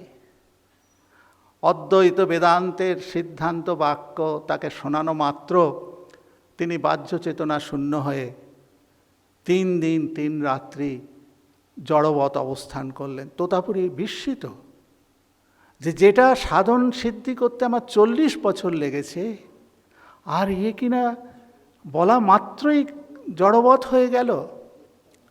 তিনি পঞ্চবটিতে যখন সাধনা করতেন এমন জড় হয়ে যেতেন যে সাপ পায়ের ওপর দিয়ে যেত, গায়ের ওপর দিয়ে যেত, পাখি চুলের মধ্যে তণ্ডুল অন্বেষণে এসে ঠোকরাতো, তার কোনো চেতনা ছিল না। কিন্তু অলৌকিকভাবে কাশীর এক সাধু সেখানে উপস্থিত হয়ে তার দেহে একটু চেতনা আনার জন্য আঘাত করে করে যখন দেখতেন যে একটু মুখগহ্বর উন্মুক্ত হচ্ছে, খাদ্য দিয়ে দিতেন যাতে এই শরীরটি থাকে। তার ভগবান লাভের তোড় কোনো যুক্তি বিচারের ওপর নয়, বিশ্বাস যে মা তুমি রামপ্রসাদকে দেখা দিয়েছো, কমলাকান্তকে দেখা দিয়েছো, আমাকে কেন দেখা দেবে না? যদি তোমার দেখা পাওয়া এটা একটা ঐতিহাসিক ঘটনা হয়, সিদ্ধান্ত হয়, তাহলে আমি কেন বঞ্চিত হব? এই হলো ভারতবর্ষের নাগরিক, যে তিনি পুরানো পুরানো ঘটনাগুলোর পুনরাবৃত্তি কেন হবে না? এই হলো আমাদের ধর্ম বিজ্ঞান, যে যদি একবার একের জন্য ঘটনা ঘটে থাকে সেটি রিপিটিটিভ কেন হবে না? বিজ্ঞান এই কথার উপরেই দাঁড়িয়ে আছে। তাই তিনি ঈশ্বর চেতনায় যে মগ্নতা, তিনি আবার যে বাহ্য চেতনায় ফিরে আসতেন, এটি কোনো সাধারণ মানুষের পক্ষে সম্ভব হয় না।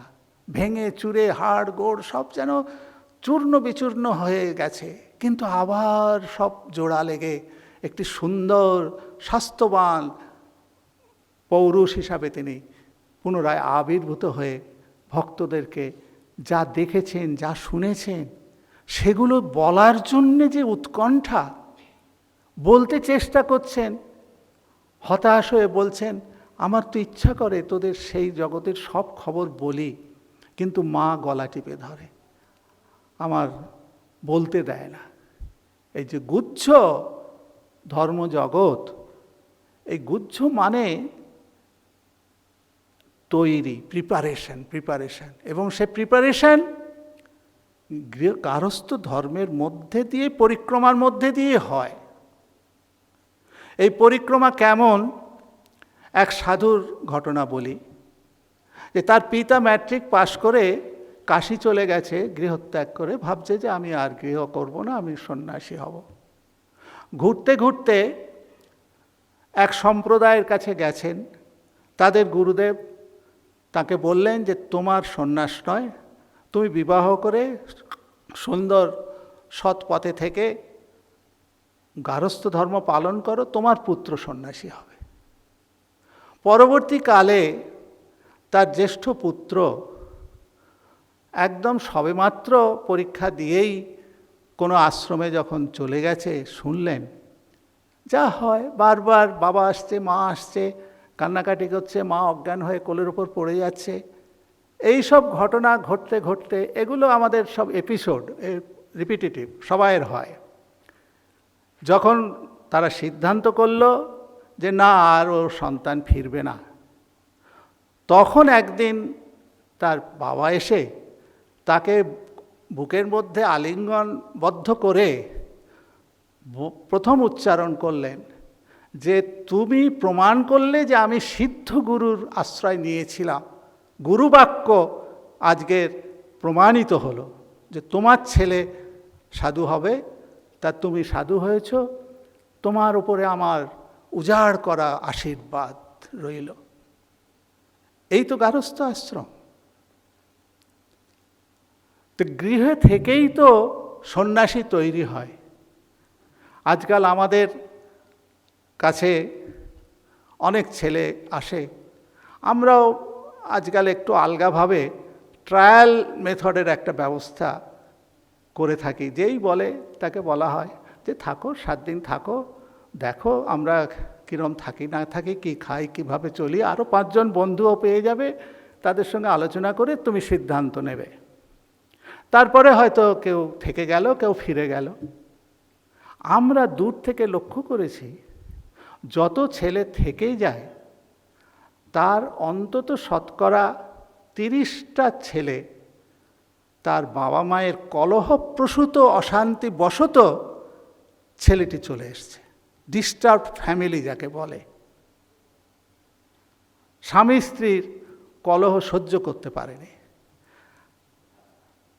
কেউ কেউ বলে মহারাজ রবিবারটা যে কি কলহের মধ্যে কাটে, কর্তা গিন্নি যে কি ঝগড়াঝাটি করে, আমরা সহ্য করতে পারি না।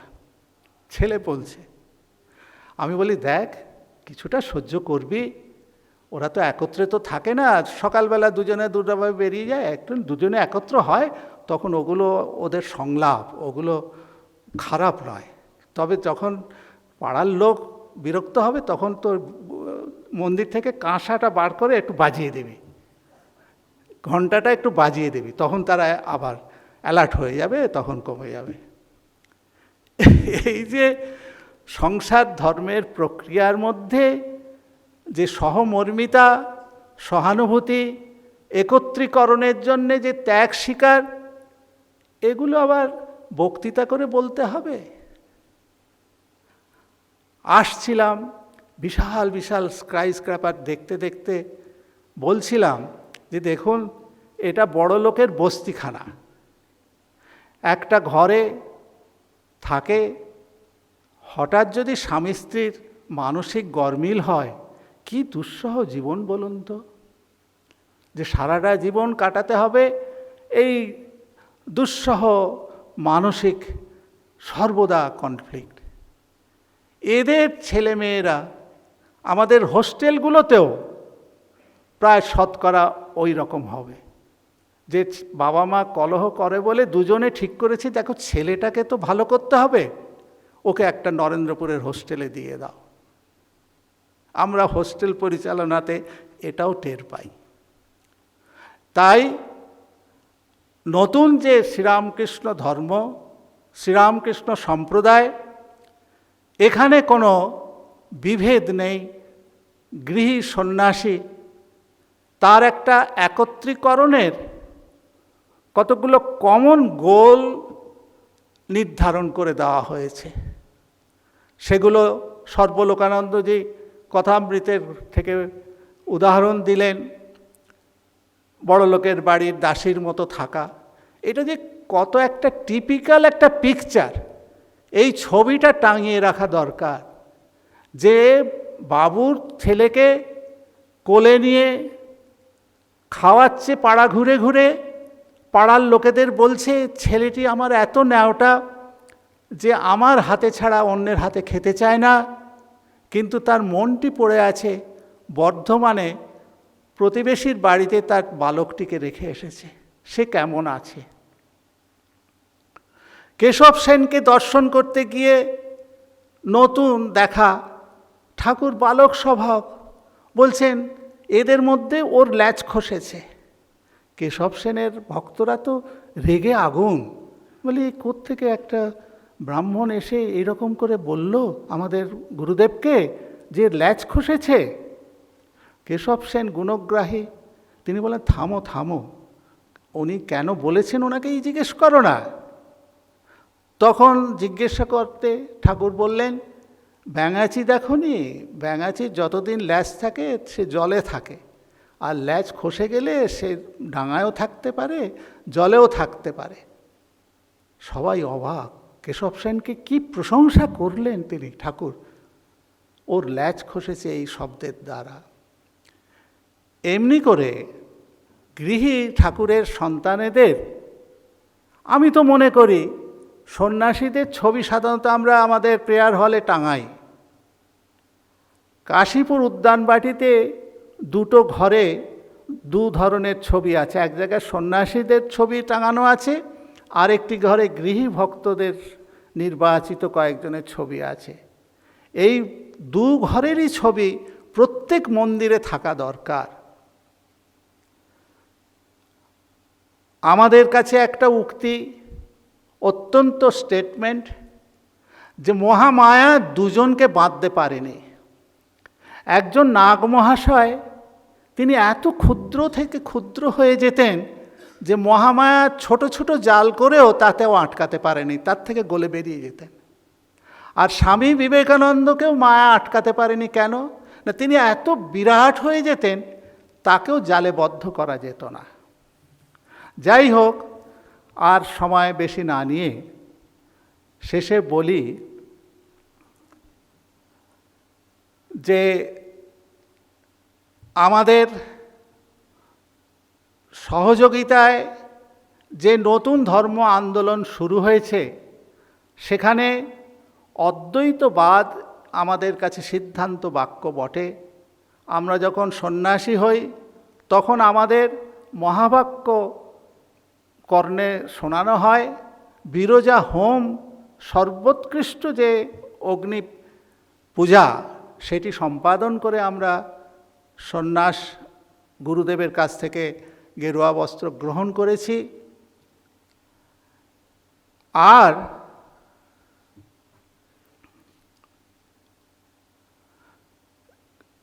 মায়া শব্দের অর্থটা বলবো বলে শেষ করতে চাইছিলাম।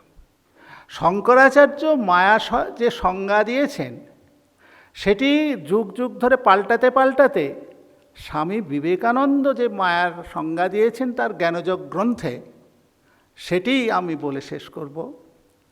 সেটি বলছেন এক কথায়, maya is nothing but statement of fact. যা আমরা করছি, যা ঘটছে, এটার নাম মায়া। তা দুটো গল্প বললে প্রকাশ হবে যে একটা কুকুর, মা কুকুর তার শাবক, 5-6টা শাবক নিয়ে রাস্তার মধ্যিখানে গল্প করছেন, উপদেশ দিচ্ছেন সন্তানদের যে দেখ, আমাদের লোকে কুত্তা বলে কেন জানিস? আমরা এঁটো খাই বলে। লোকের ডাস্টবিনে ফেলা এঁটো খাই বলেই আমাদের এত অসম্মান।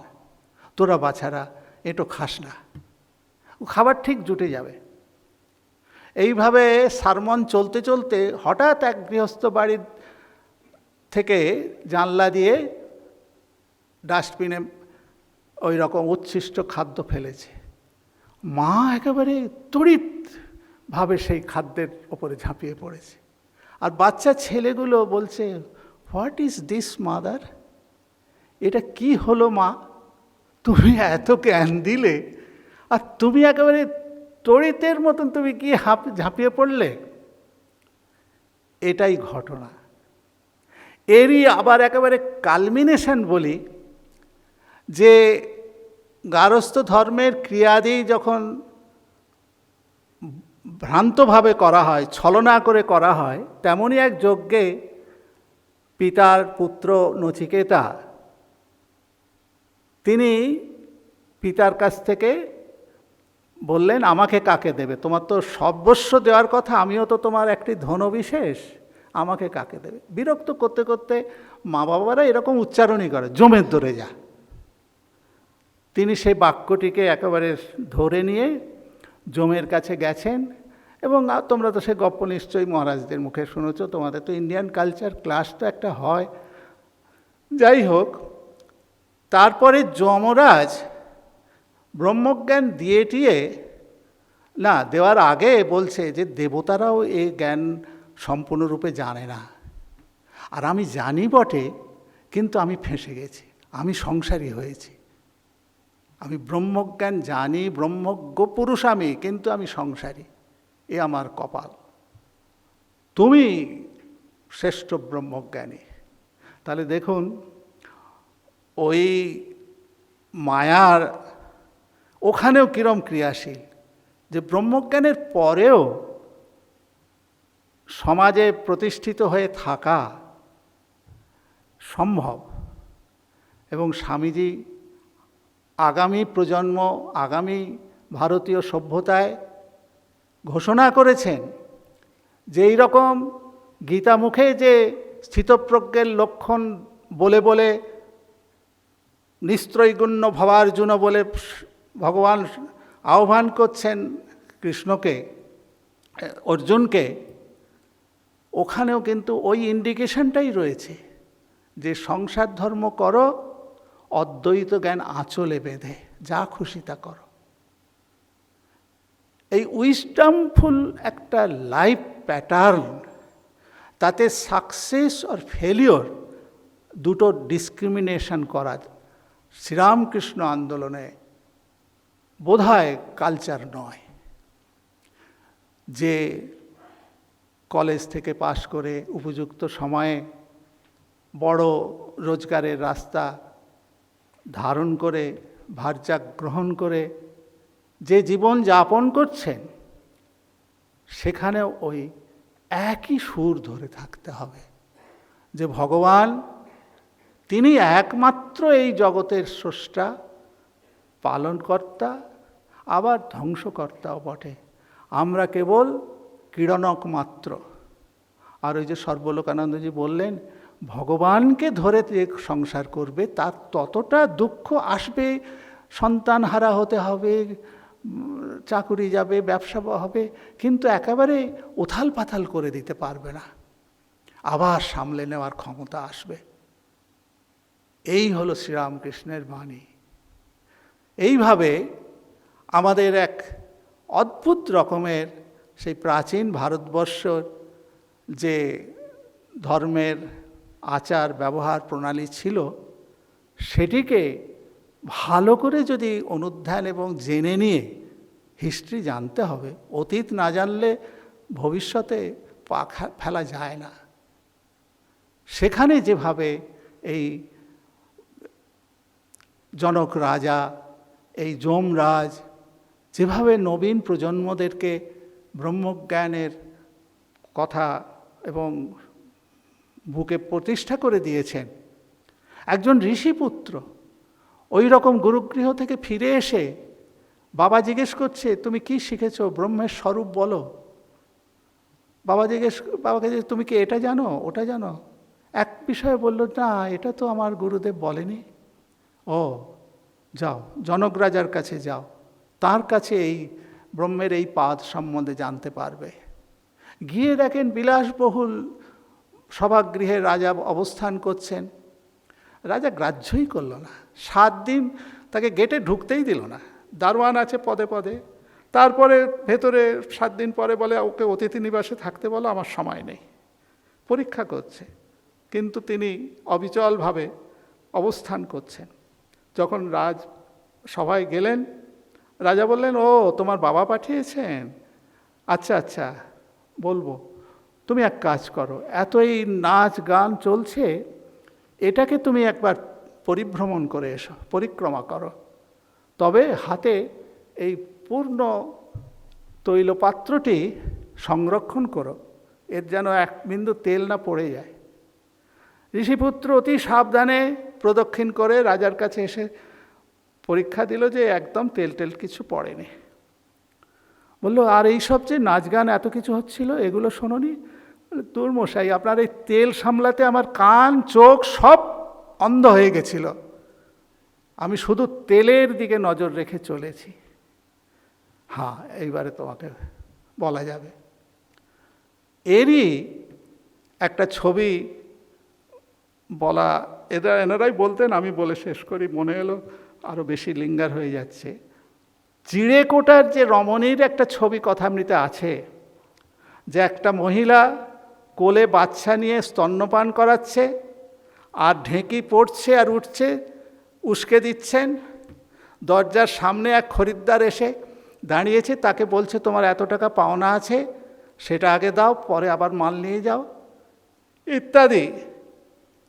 যত রকমের কাজ সব সামলাচ্ছেন, কিন্তু মহিলার মনটি পড়ে আছে ওই মুড়োটার কাছে, যে যদি রিদমে যদি ভুল হয়ে যায়, পড়ার সময় যদি হাত ঢোকাই, হাতটা তো আঙুল তো থেঁতো হয়ে যাবে।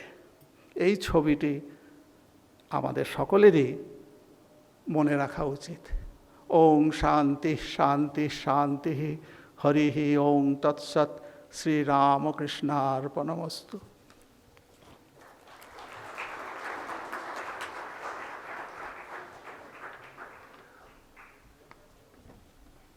মহারাজের সুন্দর সাবলীল আলোচনা আমাদের ঋদ্ধ করল এবং মহারাজ আমাদের গৃহীদের দায় দায়িত্বের কথাও আমাদের স্মরণ করিয়ে দিলেন, আমাদের নতুন করে ভাবতে শেখালেন।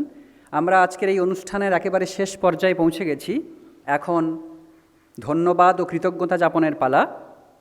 আমাদের মহাবিদ্যালয় প্রাক্তনীর সভাপতি শ্রী সুনীল বরণ পট্টনায়ককে আমি অনুরোধ করব ধন্যবাদ জ্ঞাপন করতে।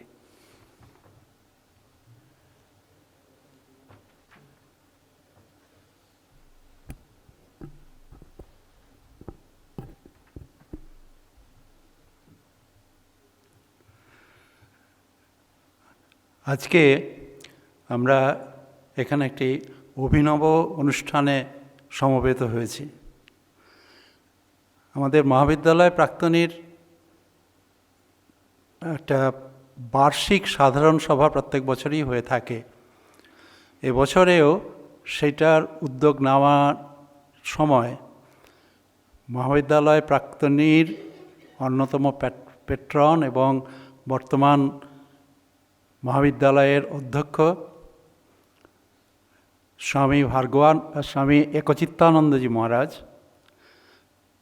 পরামর্শ দিলেন যে ওই দিনে বিকেলবেলায় আমাদের বার্ষিক অধিবেশন হয়, তার সঙ্গে সকালের দিকে যদি আমরা একটা অধিবেশন করি যেখানে আধ্যাত্মিক কিছু আলোচনা করা যাবে, সেই আলোচনার মধ্যে একটা পরিবেশ সৃষ্টি হবে এবং সেইটার পর আমরা বিকেলে আমাদের বার্ষিক অধিবেশন যেমন করে থাকি সেরকম অনুষ্ঠান করব। আমাদের সবার মনে হলো প্রস্তাবটি অতি উত্তম এবং সেইভাবে ওনার উদ্যোগেই আজকের সকালের এই অনুষ্ঠান, এই সমাবেশ। আমরা এতক্ষণ ধরে এই অনুষ্ঠানে থেকে সবাই অনুভব করছি যে এই বিষয়, এখানে আজকের আলোচ্য বিষয় আপনারা সবাই শুনেছেন, গার্হস্থ্য জীবনে শ্রীরামকৃষ্ণের আদর্শ। এই বিষয়ে বলার জন্য পূজনীয় মহারাজ শ্রীমৎ স্বামী মুক্তিকামানন্দজি মহারাজকে আমন্ত্রণ জানানো হয়েছিল এবং উনি এতক্ষণ ধরে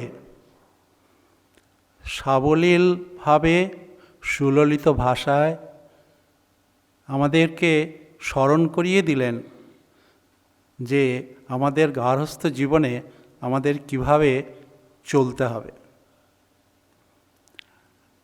উনি এমন সরসভাবে এবং যে ভাষার মাধ্যমে আমাদের কাছে বিষয়টিকে উপস্থাপিত করলেন, তুলে ধরলেন, তাতে অনেকক্ষণ সময় যে অতিবাহিত হয়েছে সেটা কিন্তু আমরা বুঝে উঠতে পারিনি। সবাই আমরা মুগ্ধ হয়েছি, আমরা ঋদ্ধ হয়েছি। মহারাজ, আমরা আপনার কাছে কৃতজ্ঞ, আমরা আমাদের শ্রদ্ধা, প্রণাম, কৃতজ্ঞতা আপনাকে জ্ঞাপন করছি যে আপনি আমাদের সবাইকে আজকে একটি উন্নততর স্তরে নিয়ে যেতে পেরেছেন কিছুক্ষণের জন্য। মহারাজের বক্তৃতার আগে আমাদের নরেন্দ্রপুর রামকৃষ্ণ মিশন আশ্রমের সম্পাদক মহারাজ শ্রীমৎ স্বামী সর্বলোকানন্দজি, তিনিও খুব সুন্দরভাবে নানান উদাহরণের মাধ্যমে শ্রীরামকৃষ্ণ কথামৃততে আলোচিত নানান ঘটনার উল্লেখ করে আমাদেরকে পুনরায় মনে করিয়ে দিয়েছেন যে গার্হস্থ্য জীবনে আমাদের কিভাবে চলা উচিত সে বিষয়ে ঠাকুর শ্রীরামকৃষ্ণদেব বিভিন্ন সময়ে যা বলেছিলেন সেগুলো আমাদের স্মরণ করিয়ে দিয়েছেন। পূজনীয় মহারাজের কাছেও আমরা কৃতজ্ঞ। মহারাজ, আপনার চরণে আমরা আমাদের সশ্রদ্ধ প্রণাম নিবেদন করি। চরণে প্রণাম তো দূর থেকে করা যায় মহারাজ। আমাদের আজকের এই অনুষ্ঠান হওয়ার মূলে যার চিন্তা, আমাদের কলেজের বর্তমান অধ্যক্ষ স্বামী একচিত্তানন্দজি মহারাজ, আপনাকেও ধন্যবাদ। আপনি যথাসময়ে আমাদেরকে স্মরণ করিয়েছেন। শুধু স্মরণ করানো নয়, এ বিষয়ে আপনি উদ্যোগী হয়ে যা যা করণীয় তা সব করেছেন। আমরা আপনার কাছে কৃতজ্ঞ। আমরা আপনাকে আমাদের সশ্রদ্ধ নমস্কার নিবেদন করি।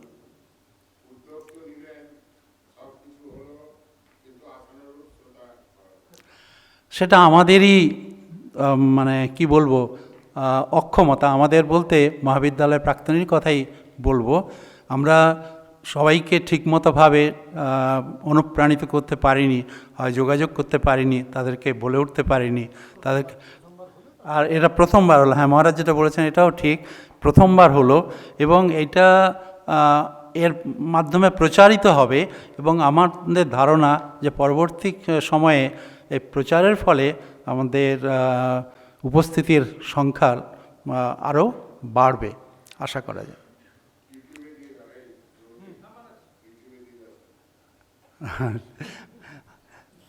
আমাদের এই অনুষ্ঠানে উপস্থিত হয়েছেন আশ্রমের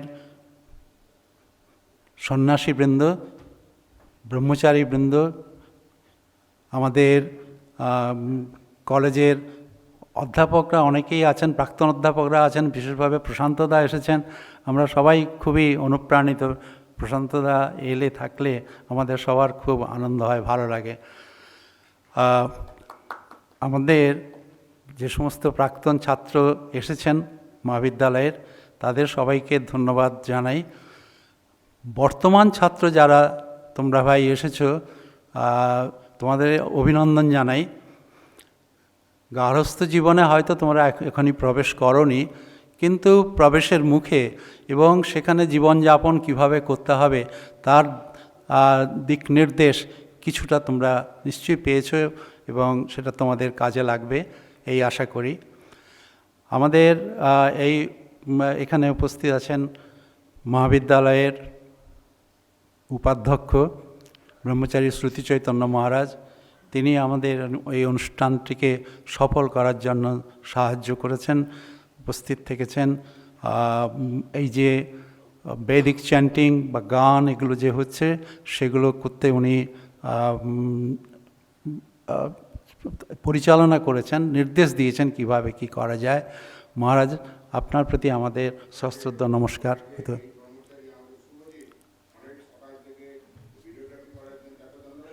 হ্যাঁ, শুভজিৎ মহারাজ, এবং শুধু শুভজিৎ মহারাজ নয়, তার সঙ্গে যদি আরও অনেকেই থাকেন এখানে, ধরুন আলোক সম্পাতে অথবা শব্দ প্রক্ষেপণে আপনারা যারা সাহায্য করেছেন, কিরণময় দত্ত আছে, আমি আপনাদের সবাইকে ধন্যবাদ জানাই এবং আশা করি যে পরবর্তী সময়ে যখন আমাদের এই জাতীয় অনুষ্ঠানাদি হবে আপনাদের সকলের সাহায্য আমরা পাব। সবাইকে পুনরায় আমার শ্রদ্ধা, নমস্কার, কৃতজ্ঞতা, অভিনন্দন জ্ঞাপন করে বক্তব্য শেষ করছি। পরবর্তী অনুষ্ঠানের জন্য কিরণময়কে অনুরোধ জানাচ্ছি।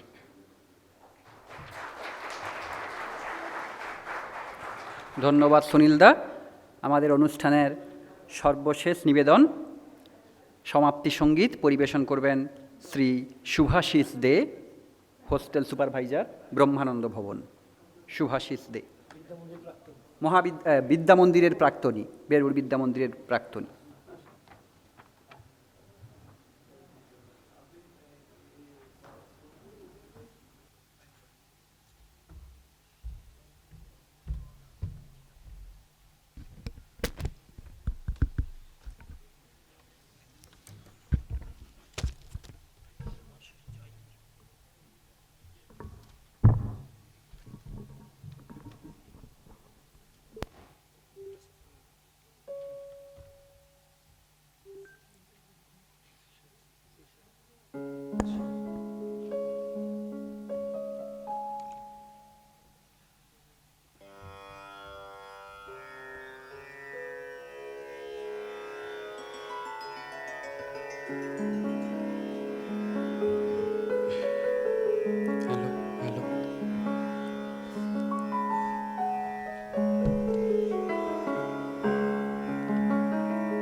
পরশে বহে মৃদু মধু, করুণা পরশে বহে মৃদু মধু, সুখের লহরী উঠিল রে। শ্রীরাম কৃষ্ণ প্রেম গগনে সারদা, চন্দ্রিমা হাসিল রে।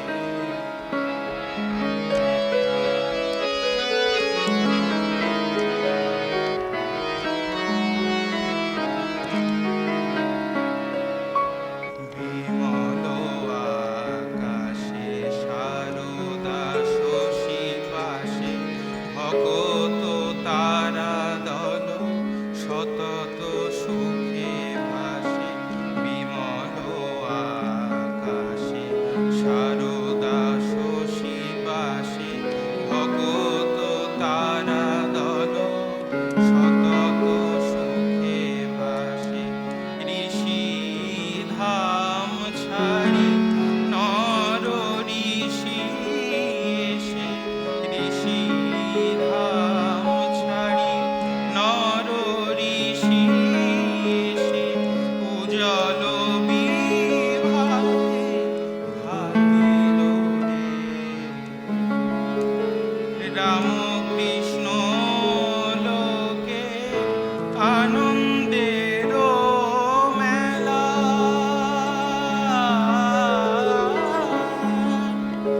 মা মা মা গো মা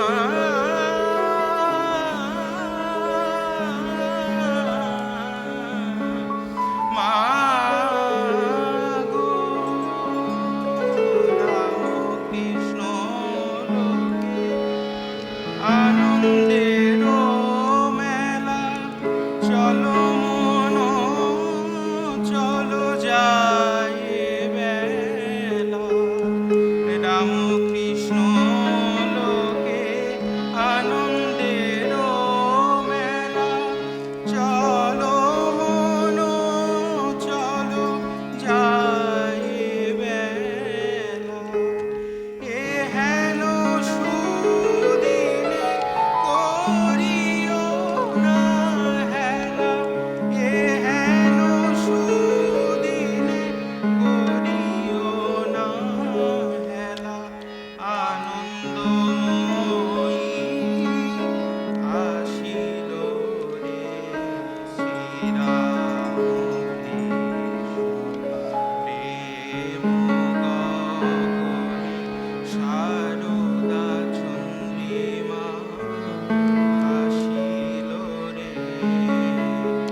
রূপের আভায় স্নেহ যোছনায়, রূপের আভায় স্নেহ যোছনায়, পুলকে ভুবন ভাসিল রে।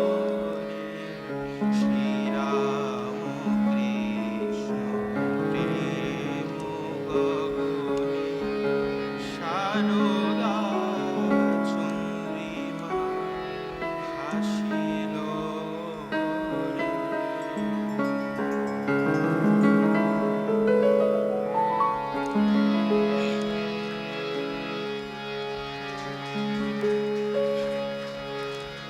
ওম শান্তি শান্তি শান্তি, হরি ওম তৎসৎ। শ্রীরামকৃষ্ণার্পণমস্তু। जय श्री गुरु महाराज जी की जय। जय महामाई की जय। जय स्वामी जी महाराज जी की जय। जय गंगा माई की जय।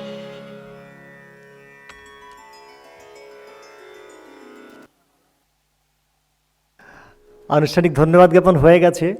আমি একজনের কথা একটু উল্লেখ করতে চাই, আমাদের এই সাধুভাই শ্রদ্ধাভাজন প্রীতিভাজন শ্রীমন্ত মহারাজ, যিনি আজকে অনিবার্য কারণে উপস্থিত থাকতে পারেননি, কিন্তু সমগ্র অনুষ্ঠানের ব্যবস্থাপনা নেপথ্যে কাজটি তিনি করে দিয়েছেন।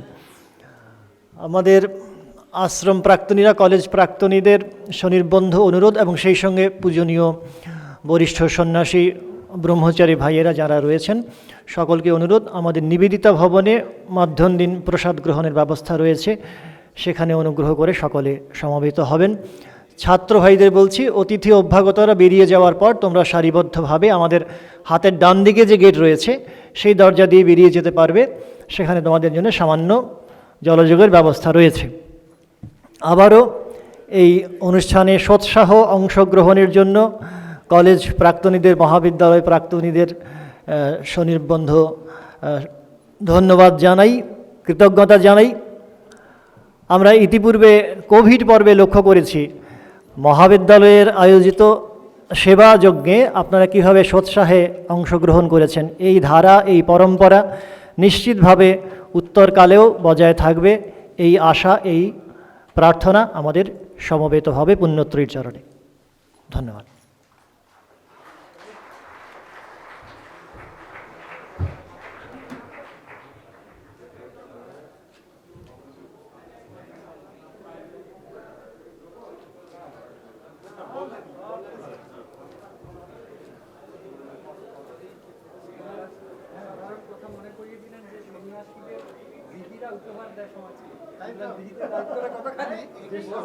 বড় করে মনে করিয়ে দিলেন।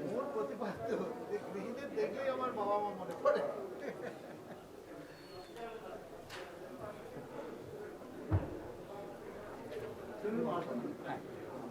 হ্যাঁ, চলুন।